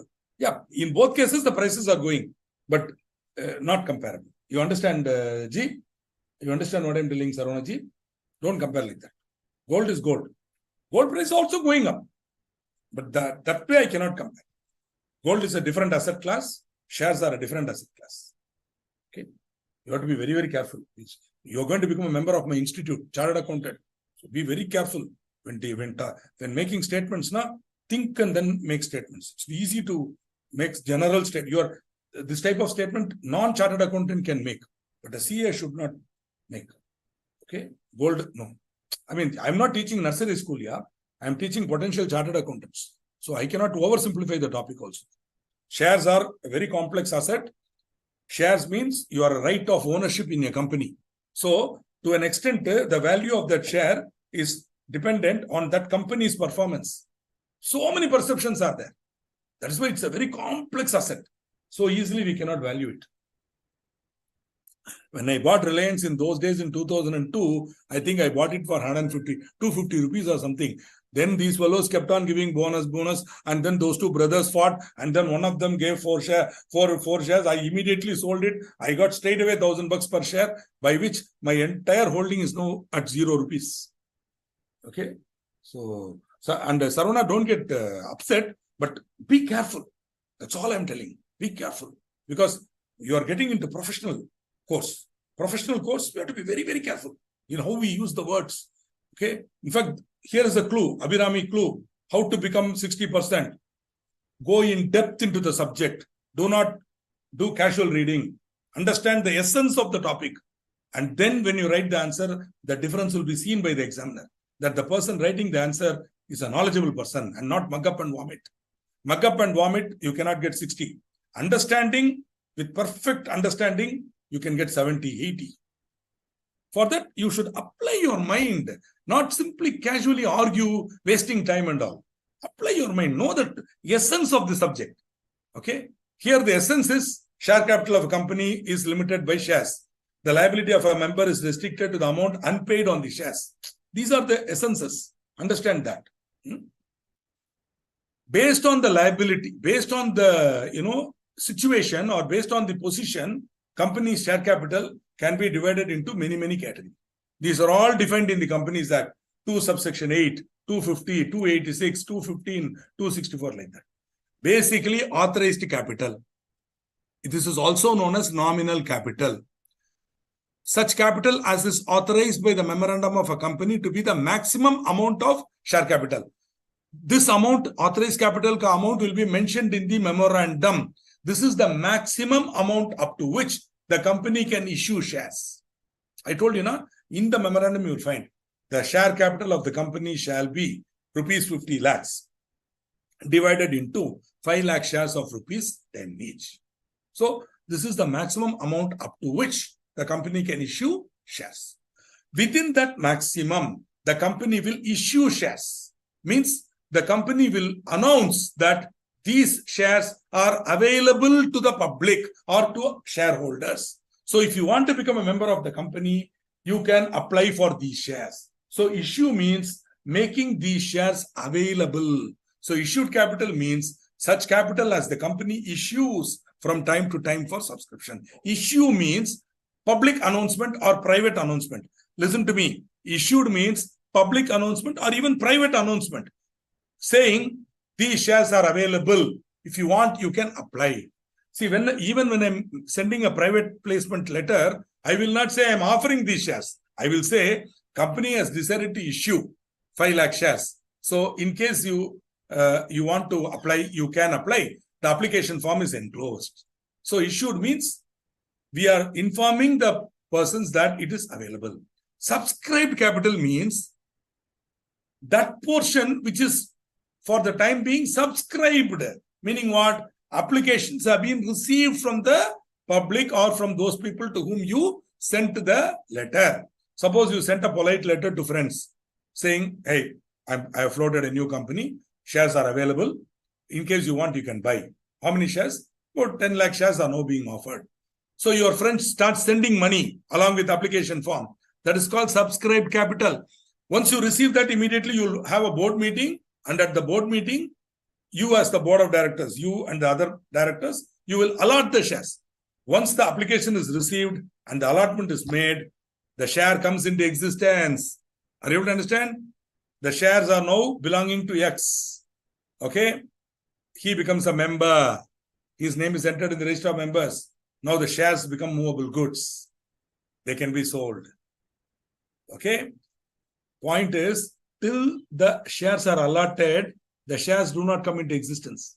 Are you able to understand what I'm saying? Till the shares are allotted by the board of directors, the shares do not come into existence. So only subscribed capital actually comes into existence. Are you able to understand? Meaning, in my balance sheet, I cannot bring authorized or issued. I can only bring subscribed to the extent that amount has been paid. Till it is subscribed, there is no share. Okay, but subscribed capital may not be fully called up.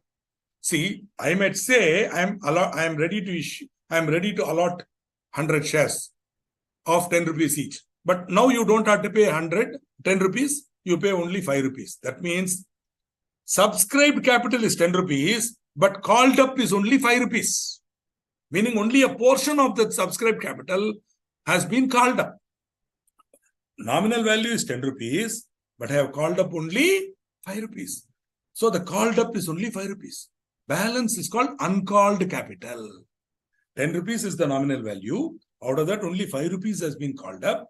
The balance, which is called not called up now, is called uncalled capital. Now the called up capital is fully paid.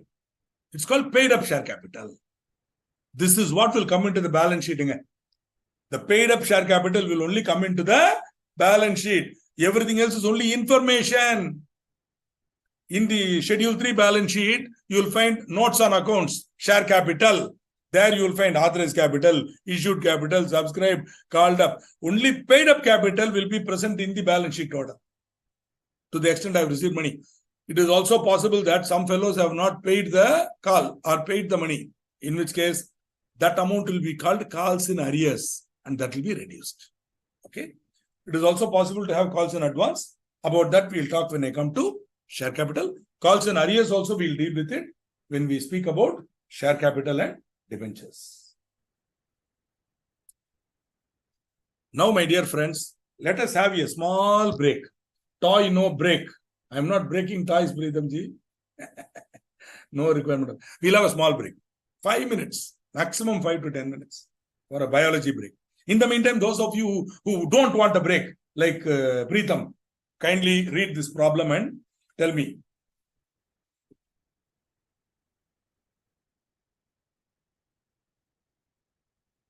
Small break. Sir, break, sir. Manishi, break.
Welcome back from your break. So, again, quickly to recap the types of capital. Authorized capital is the maximum amount up to which the company can issue shares. Issued capital is the number of shares which are stated as available for allotment. When the applications are received and allotted, it becomes subscribed capital. If it is fully called up and fully paid up, that is the end of it. Subscribed capital can be fully called up and fully paid up. Most cases, 95% of the case, paid up cap, subscribed, called up and paid up will be the same. But in some cases like Reliance, the subscribed capital may be 10 rupees, but the called up capital may be only proportion. And paid up capital may be sometimes less. Okay, ideally, the called up capital should be the paid up capital. In which case, once the called up capital is fully paid, once the call is fully paid, then the called up capital will no longer be in my books. If you remember your journal entry, you'll know the minute the entire called up capital, the entry I made was called up capital account data to share capital, matter over. Okay. But once it is fully paid up, it is paid up capital. Partly paid also, to the extent of part payment, it will be paid up. Why there is an authorized capital? Because the public should know what is the maximum amount up to which this company can issue shares. They want to put a cap on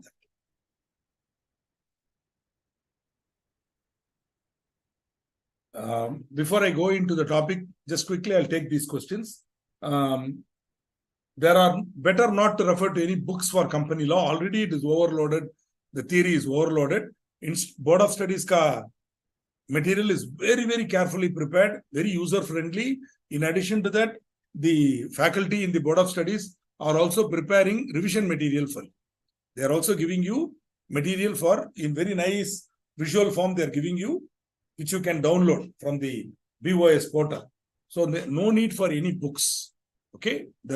Again and again, all books will only rehash this, right? So no need for any books for this topic. Okay. So kindly, Santosh Das, don't waste time on further books and all that. No need actually.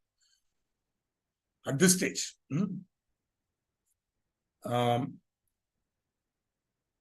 the directors are selected? Directors are based on the management. They sometimes based on their abilities. Usually it will be family-run business. The family members only will become directors. Generally, members agree to it also. Because I have invested 50,000 rupees in your company. You know better than me. So idea is you are good. So track record of the person will be enough. They'll be allotted. One more thing. Director need not be member. Director need not be member for information. Okay. Yeah, you can increase authorized capital and all that. That will come later. When we come to share capital, I will tell you how. It can be increased. Whenever you want, you can increase the authorized capital. There is no limit on issued capital, only on authorized capital. The issued capital will be limited to authorized capital. If you want to issue more, then you have to increase the authorized capital. Why there is authorized capital? Seriously, I don't know, honestly. They just want, because the fees payable is based on the authorized capital. So, generally companies pay the fees based on the authorized capital. Can the company increase the number of shares? Yeah, it can. It can increase the number of shares by reducing. It can. Many companies do it. More about it when we come to share capital and debentures. I will tell you more about it. Okay, that is called subdivision, consolidation and subdivision. So a 10 rupee share may be subdivided into 10 1 rupee shares. Why not? Many companies have done it. For example, Infosys did it. They made 2 5 rupee shares, then 1 1 rupee share. So the 1 5 rupee share became 5 1 rupee shares. Today, 1 share of Infosys is 1 rupee. Nominal value 1 rupee. Check out the market value. 1 rupee is the nominal value. Check out the market value. 1,600, 500 amount. All the fees. From now on, when they go to the next topic, you will see so many fees. For every form, there is a fees. For everything, there is a fees. All the fees are based on the authorized capital of the company.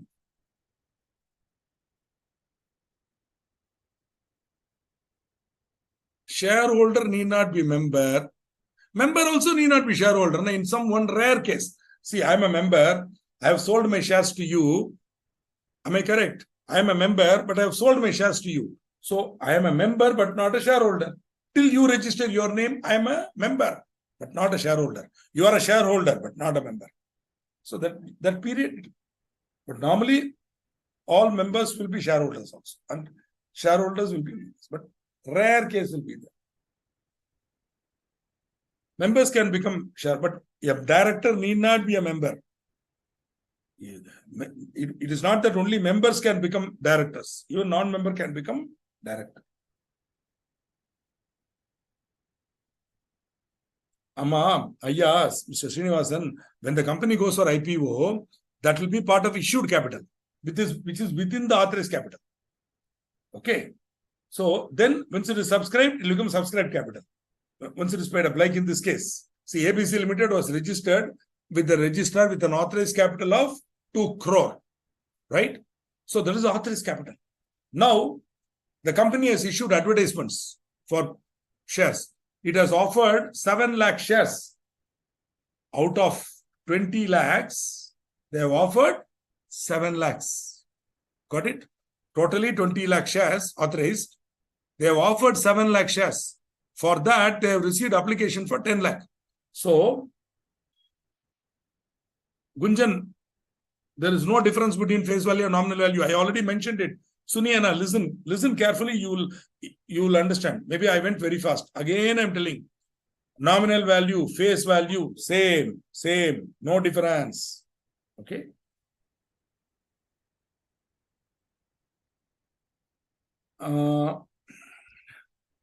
So 10 lakh, they have issued 7 lakhs, meaning they only made 7 lakhs available to the public for subscription. But 10 lakh shares have been applied for. So the issued capital is 7 lakhs. Subscribed capital is also only 7 lakhs. Because you have got application for 10 lakhs, you cannot allot 10. How much you issued? 7. Only that much you can allot. Okay. So 7 is the balance 3 lakhs, you have to give it back. Or you can adjust it against the any other amount, allotment or whatever. The amount called up as of date is 8 rupees per share, which means the called up share capital is only 8 into 7 lakhs, 56 lakhs. Now let's see. So the authorized capital is 20 lakh shares. Issued capital is 7 lakhs into 10, 70 lakhs. Subscribed is beautiful, Kadambari ji, very good Kadambari, but the subscribed capital is also 70 lakhs. Called up capital is 7 lakh shares into 8 rupees only. 2 rupees not called, uncalled. 56 lakhs. Paid up capital, here is where to be careful. Ideally, it should be 56. But what has happened? On 6,000 shares, 2 rupees is not paid. 3 shareholders, am I correct? 3 shareholders are owing 2 rupees on 6,000 shares. These 3 donkeys have not paid 2 rupees on 6,000 shares. So to that extent, it is not paid up. So the paid up capital is only 5588. Subscribed, issued, subscribed, called up 70. I'm sorry, issued 70, subscribed 70, called up 56. Paid up 56, less calls in arrears. Amount not paid for this, 12,000. So net amount 5588 is the amount that we will show. Correct. Beautiful. So I think now you are very clear about this. I need not worry. So we can move on with confidence. Beautiful. So sometimes I use words like this. Please don't mistake me. I will use words like donkey, monkey and all. But sometimes one student got very angry saying, don't use words like donkey, monkey. But that is my way of telling. After all, see, this fellow subscribed for share and he's not paying. What animal I have to compare? Lion, tiger? No. I'll only compare with donkey. Okay. Now, we are going to get into another very, very important topic. From the exam point of view, frequently tested topic. Frequently questions will come from this topic. Kinds of companies. Under that, first major category, public limited company, private limited company. Got it? Public, private. So public limited company definition. Public company is a residual concept. Means what? Public company means a company which is not a private company. Whenever they define something as not something else, it is called residual definition. That is, they will define private company and anything which is not coming in the definition, residual items, public. So, which means what? They are going to define private company very correctly. So they are saying if it falls in the definition, private company. If it is not a private company, then straight away it is a public company. So public company means a company which is not a private company and has a minimum paid up share capital as may be prescribed. Earlier, under the old law, there was a minimum paid up share capital, 5 lakhs. Paid up capital, 5 lakhs. Now, no minimum has been prescribed. As of now, today, as I am talking to you, no minimum has been prescribed. Okay? Under the old law, there was a minimum of 5 lakhs. Now, it is not there. Okay? But still, they have put that clause. In case they want future, they might prescribe. Abhi, as of now, no, they have not prescribed. A company which is a subsidiary of a company, not being a private company, shall be deemed to be a public company. See how they are using the words very carefully. A company which is a subsidiary of a company, not being a private company. That means what? Public company. I don't know. They can as well say a company which is a subsidiary of a public company shall be deemed to be a public company. Na? That's what they are trying to say. The meaning is only that a company which is a subsidiary of a public company shall be deemed to be a public company. Simple. But instead of telling it like that, they are telling a company which is a subsidiary of a company, not being a private company, shall be, because there are only two, yeah. The whole universe, there are only two types. Private company, not private company, that is public company. If it's not a private company, it is public company. Okay. So a company which is a subsidiary of a public company shall be deemed to be a public company. Or to put it even more simple language, subsidiary of a public company is a public company. To put it in simple language, subsidiary of a public company is deemed to be a public company. Okay, simple na? Okay. So if you see, I'll give an example, you'll see. For the purpose of this act, even where such subsidiary company continues to be a private company in its articles. Later on, you will see that private company will provide certain things in the articles. Even if it provides that, it shall be deemed to be. The word deemed to be, I don't know if you are aware of it. Deeming means it is, even if it is not so, we will treat it as if it is so. Are you able to understand? Deemed is a very powerful word. It is called legal fiction. Deeming means legal fiction. The law creates a fiction. The law creates something which is not there and says that is there. So, even though that company is a private company, in the articles, as per articles, is still that company shall be deemed to be a public company if it is a subsidiary of a public company. Now, some of you will ask, sir, you are telling subsidiary, sir. What is the meaning of subsidiary? Wait, I will tell that also very shortly. As of now, take that word as subsidiary. That's all. Okay. So here is an example. A Private Limited is a subsidiary of AB Limited, a public company incorporated under the Companies Act 2013. A Private Limited wants to avail the exemptions available to private companies. Can it do so? No. A Private Limited is a subsidiary of AB Limited. Meaning AB Limited is the holding company. That means AB Limited is holding more than 51% of the shares of A Private Limited. More than 51% of the shares of A Private Limited is held by AB Limited. So, automatically, A Private Limited will be deemed to be a public company. So, therefore, A Private Limited will be deemed to be a public company and will not be allowed to avail the exemptions available to a private company. Yeah, deemed means, don't use the word assume. Better word is presume. Presume. Assume means it's assumption, whereas presumption means it is, we are treating it as a fact. The presumption means even though whether it is a fact or not, the law will treat it as a fact. Even though this fellow is still a private company, it will be treated as if it is a public company. Okay. So the presumption will be that it is a public company. So assumed is a good word, but I suggest you use the word presumed. Presumption. That is why deeming provision is also called presumptive. Presumptive. Presumption. There is a presumption. If a company wants to get registered as public company and a paid up share is not prescribed, can it get registered? Yeah.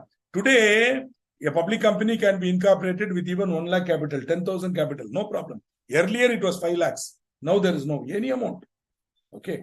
I think my friend Sarvana is still interested in Dubakur company versus Dubakur private company. Correct. Okay. So, correct. There are many Dubakurs like that. So, see, some of you might worry, what is that word Dubakur? Actually, in certain parts of India, especially in the south, the word Dubakur means fraud company. So when I say Dubakur Limited, it's a joke. It means fraud limited, like that. Okay. So in case I'm using in an example, I'm telling Dubakur Limited, it means fraud limited. Humor, more for joke. Man lena, correct. Absolutely correct. Man lena. It's just, yeah. But again, it's more of a legal assumption. Now, we come to private company, where the definition is strict. Private company means a company having a minimum paid up share capital as may be prescribed. Earlier, it was 1 lakh. Now, nothing, which means you can have a private company with 1,000 rupees paid up capital. No problem. But usually, we don't encourage that. We ask companies to have minimum 1 lakh, whether private or public. Yes. But sometimes, one more thing, later on, you'll be seeing that after incorporation, the amount which is mentioned in the memorandum, paid up capital should be brought in by that company. Would be brought in by those people in money. They should open a bank account and deposit. So what we suggest to the promoters, sir, have some amount which you can afford. They will say, no, I want to have 50 lakhs, 60 lakhs. I say, Baba, you can always bring it in later. As of now, in the memorandum, just put 100 or 1,000 into 10 rupees, 10,000, 10,000. Please bring in the 20,000. So there is no minimum paid up share capital. Right?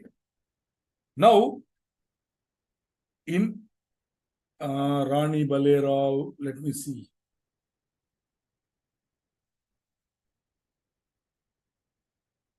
No, madam, your Rani ji, your query is not visible. Can you put it again? I'll see it. See, kindly just type it in again. I'm not able to see it. Now, in addition to minimum, a private company means a company which by its articles provides for 3 matters. So in the articles, there will be clause which very clearly says 3 things.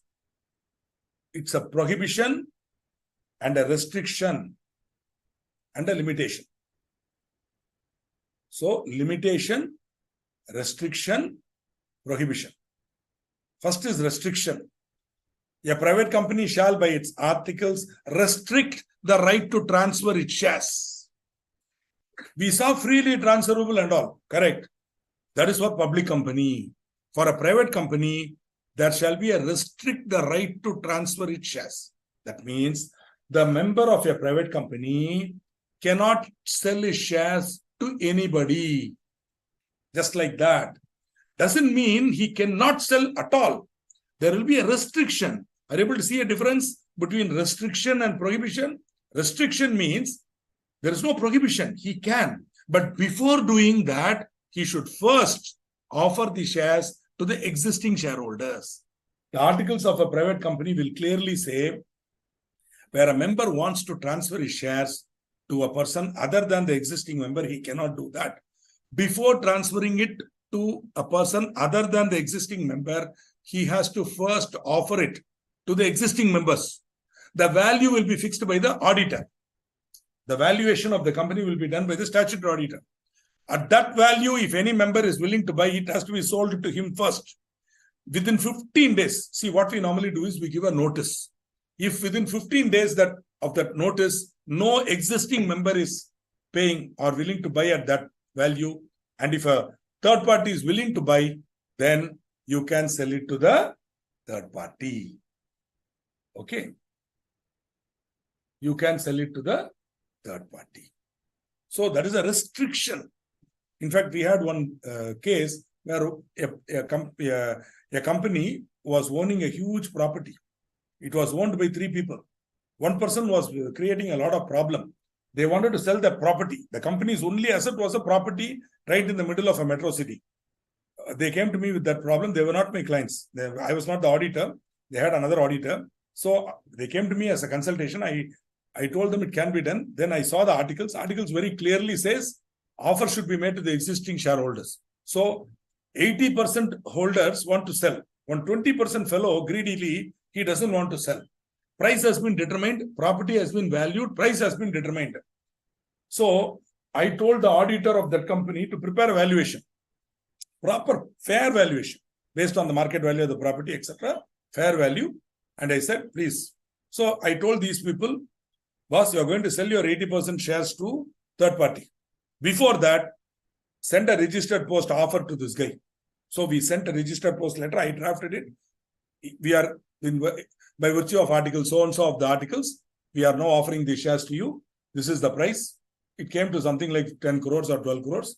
If you want to buy, please send the check within so-and-so date, DD. Immediately shares will come to you. If we don't hear from you, with 15 days, nothing happens. So 15 days, quietly we sat. 16th day, I called for a board meeting, approved the sale. I said, then the guy who bought it, he said, no problem. We will take your 80% shares. Then we know how to deal with that 20% fellow. So we sold the 80% share absolutely legally, because there is only a restriction on the right to transfer. There is no prohibition.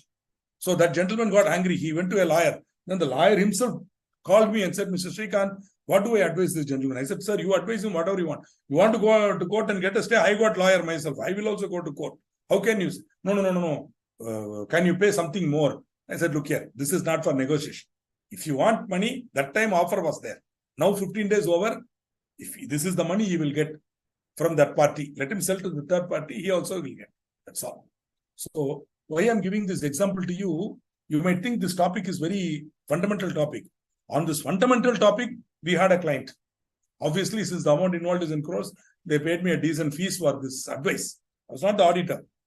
Of course, that property got sold, it got developed. They went to Bombay. Later on, when I went to Bombay, that gentleman spoke to me, Srikanth, if you're coming to Bombay, you come to my house. So I went to his house. Then he took me to the radio club in Bombay, from where you can see the Gateway of India. Okay. And I had lunch with him and all that. So I still remember pleasant memories. Almost 12, 13 years ago, this happened under the old law. So there is a restriction on the right to transfer the shares. Second, limit in case other than 1% company. 1% company can have only one person as the member. So don't forget that, only 1%. Other than OPC, because OPC is also a private company. Later on, you will see that OPC is a private company under the Companies Act. OPC will be treated as if it is a private company under the Companies Act. OPC private limited. So OPC, other than OPC, all other private companies should limit the number of its members to 200. Means there is a cap on the number of members, maximum 200. This 200, while calculating 200, joint shareholders shall be treated as a single member. So if there are jointly, you ask now whether more than 1% can become shareholder. Yes, 2, 3, 5, no problem. But all of them together will be treated as one for counting. Similarly, the 200 shall not include employees. So if you are taking the list of members, employees are to be excluded. Also, former employees, meaning those who are members of the company while in that employment. Please understand, the fellow should have become a member when he was an employee. Suppose Mr. Shekhar worked for your company. At the time when he was an employee, you gave him shares. Then he will be counted. But suppose Shekhar worked for you, he did not buy shares at that time. Later, he quit the company and purchased the shares. He won't be included. Are you able to understand? Only former employee who are member while in employment. That is, they became members while in the employment. Only then they have to be covered. And they continue to be members after the employment ceased. Okay. So these categories also can be considered. They have to be excluded. If after treating joint shareholder as a single member, exclude employee, exclude former employee who were members during the employment and continue to be, exclude all of them. If you have 200 or less, no violation. If you have more than 200, you are not entitled to be a private company.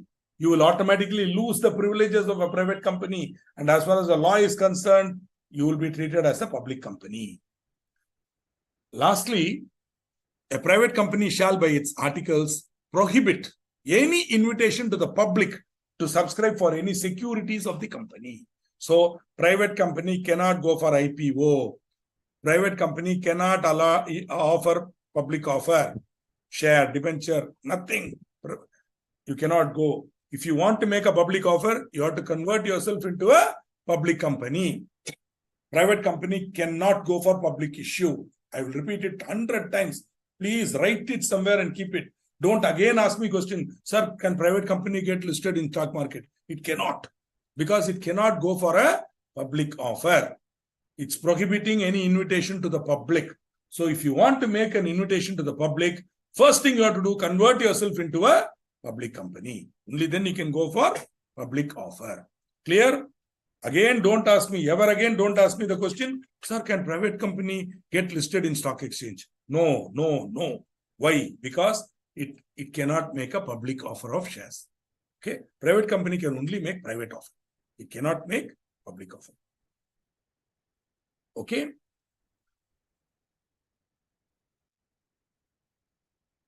So, as earlier, private companies were having many exemptions. They were exempted from many sections.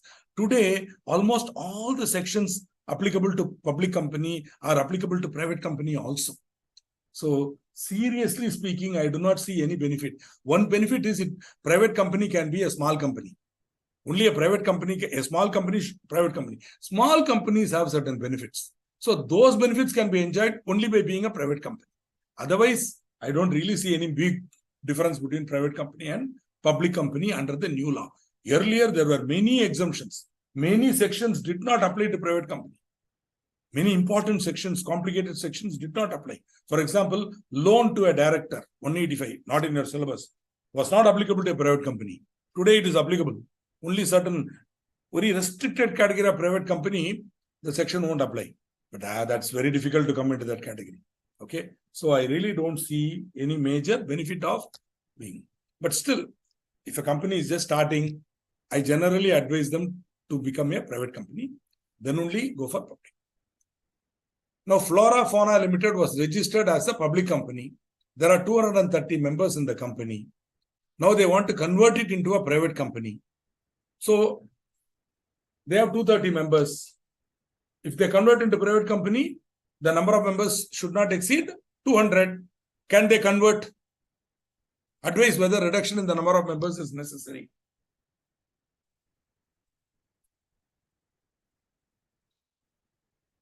So for that, we have to keep count now.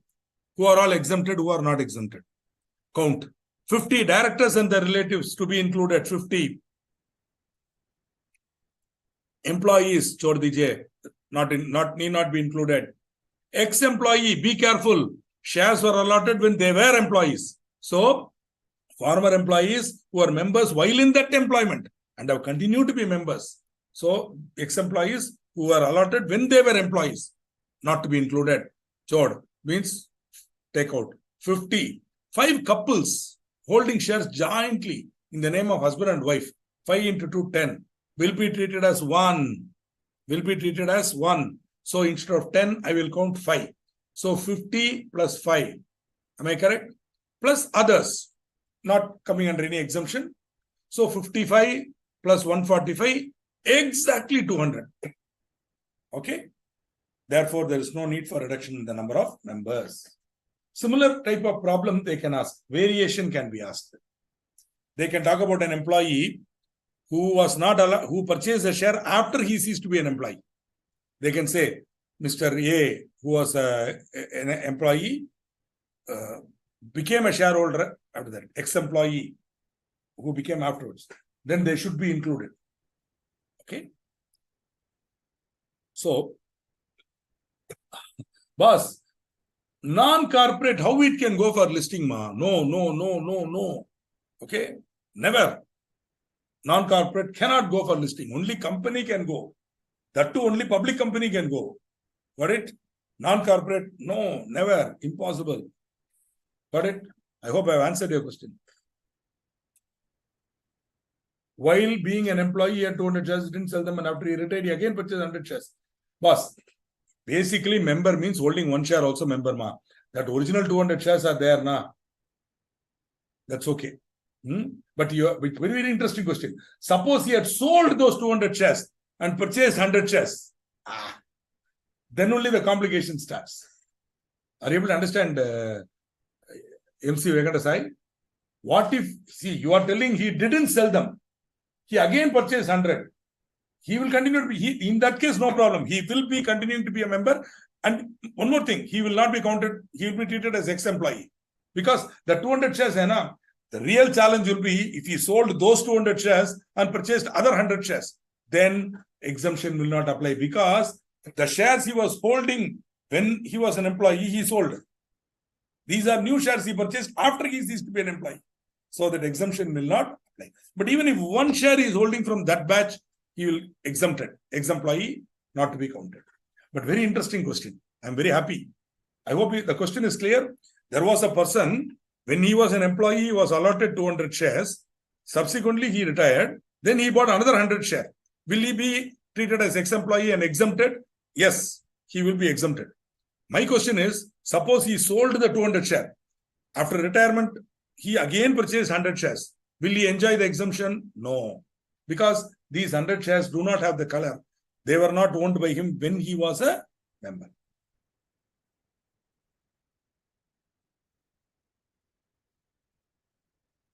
He is a member, but did you read this?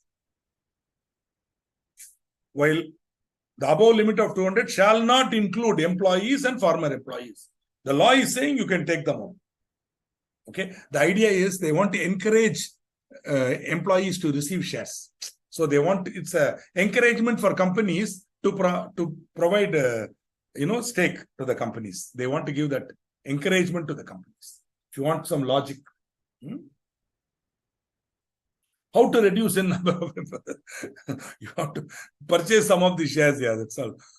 Suppose this number became 205, then you have to go directors and their relatives. No, about 6 of them have to, or 5 of them have to sell to others and get out, so that the number of members will come below. How else we can do? You tell me. Couple holding shares will be counted as one. Not only couple, any joint holders will be counted as one. Joint shareholders shall be treated as single member. In this case, they are couples. It can be even friends. Whatever it is, joint shareholders will be treated as one. It is not because they are couples. In India, we say husband and wife is 2 lives, 2 bodies, 1 life, like that. Okay? Ir, vir, or, udal. So, though they are 2 bodies, they are 1 soul, like that. They should be so closely united. I don't know whether any husband and wife is like that, but the expectation is that. The ideal is that. Okay. But any joint shareholders, even friends are, say 3 friends are owning shares together, then together they'll be counted as 1. Okay. Private company can issue debt security, but they cannot make a public offer. Boss, you are asking a very good question. Please be careful. What is happening now? When you issue debentures, as part of the rating, you will have to get it listed. But that is not public offer. You cannot make a public offer.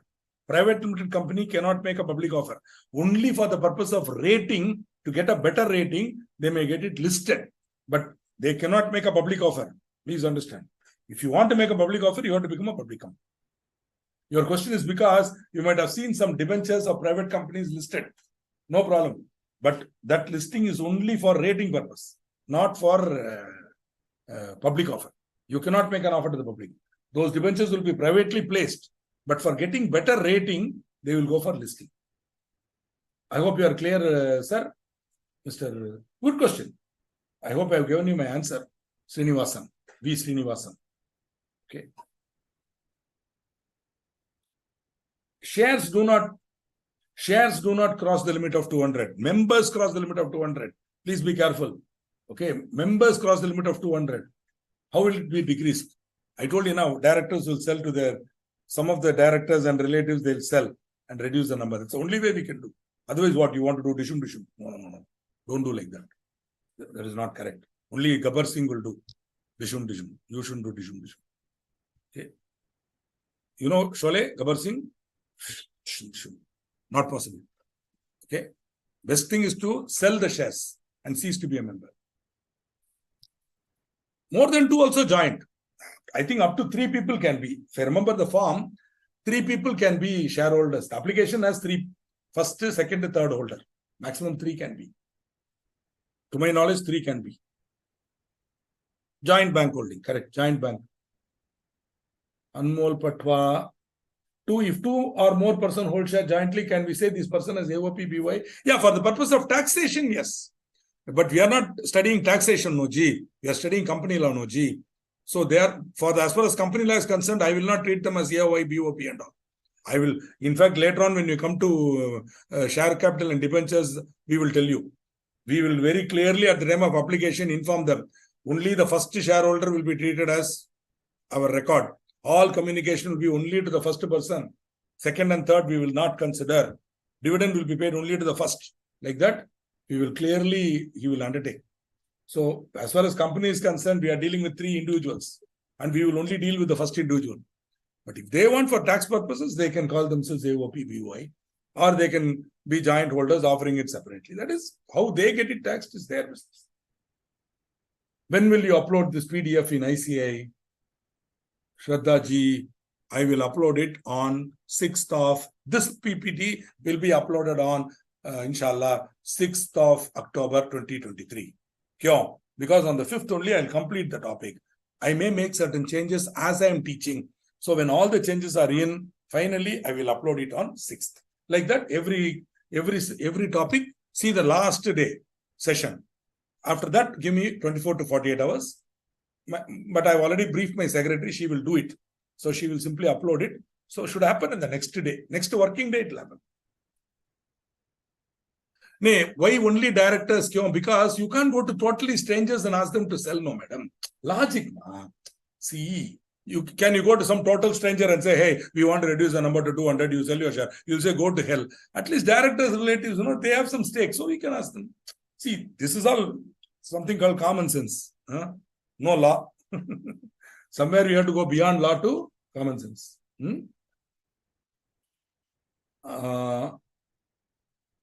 Yes. Advertisement to public for such debt securities allowed for private. No. That is what? Public offer, if you want to make, you have to become a public company. Please. How you will transact it in your brain, you do it. But put it somewhere in the brain of yours. Private company cannot make a public offer. If it does, it is violating this condition. It will be treated like a public company for all intents and purposes. No. I'm very happy if students are thinking across topics. I'm very happy. No, that thinking is good. But as far as Companies Act is concerned, no AOP, BOI and all. I will treat them as 3 individuals. That's all. Okay, now the time is around 8:30. If you have any other questions, kindly ask. In the next class, we'll take up holding and subsidiary. In the next class, we'll continue with holding subsidiary and go on till the end. What is Ma? MA? Huh? Where is Ma? I don't know, yeah. Where is Ma? I'm not aware, yeah. Yeah, time up. But in future, no, Alkaji, never say time up to me. You are at liberty to leave whenever you want. I will continue the class till I want to continue. Those students who are interested may continue to be there. What do you say, Alka? I know time is up, but let's have a 5-minute freedom of any doubts are there also. Okay. So, Patrana, what is your doubt? I will come to. Sir, subscribed capital can be more than issued capital because issue was made and there were applications made by investors. Then subscribed applications subscribed more. No.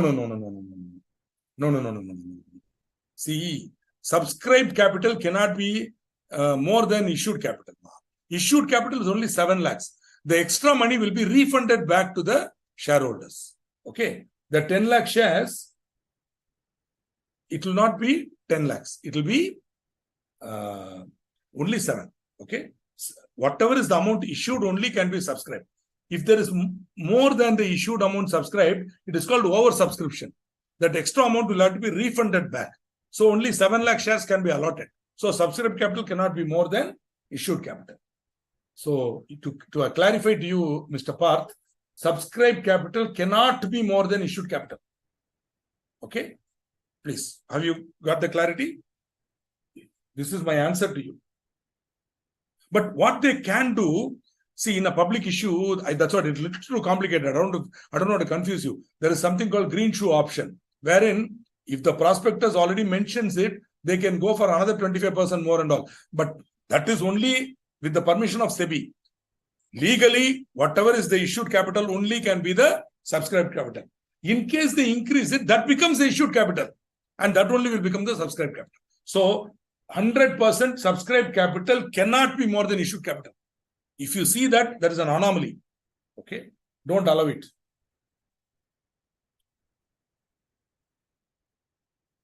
Thank you. Thank you. As I told you, the application form under for public issue has three. First holder, second holder, third holder. So maximum 3. But in reality, no limit. Even 10 people can be joint holders. If you have read it also, please go and get it clarified. It is not correct. I will check it up and then I will inform the institute. Some issued capital cannot be more than, subscribed capital cannot be more than issued capital. Okay, you tell me which page of the material, I'll go and see. Maybe you have misunderstood maybe they are telling it in a different context. VOC.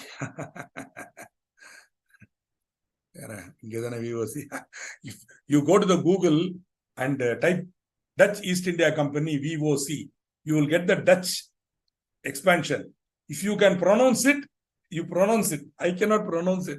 This is a Dutch short form. This is VOC is the Dutch form of Dutch East India Company. Okay, in Dutch. Okay, I think it's getting late, so let us do it. I will Partha.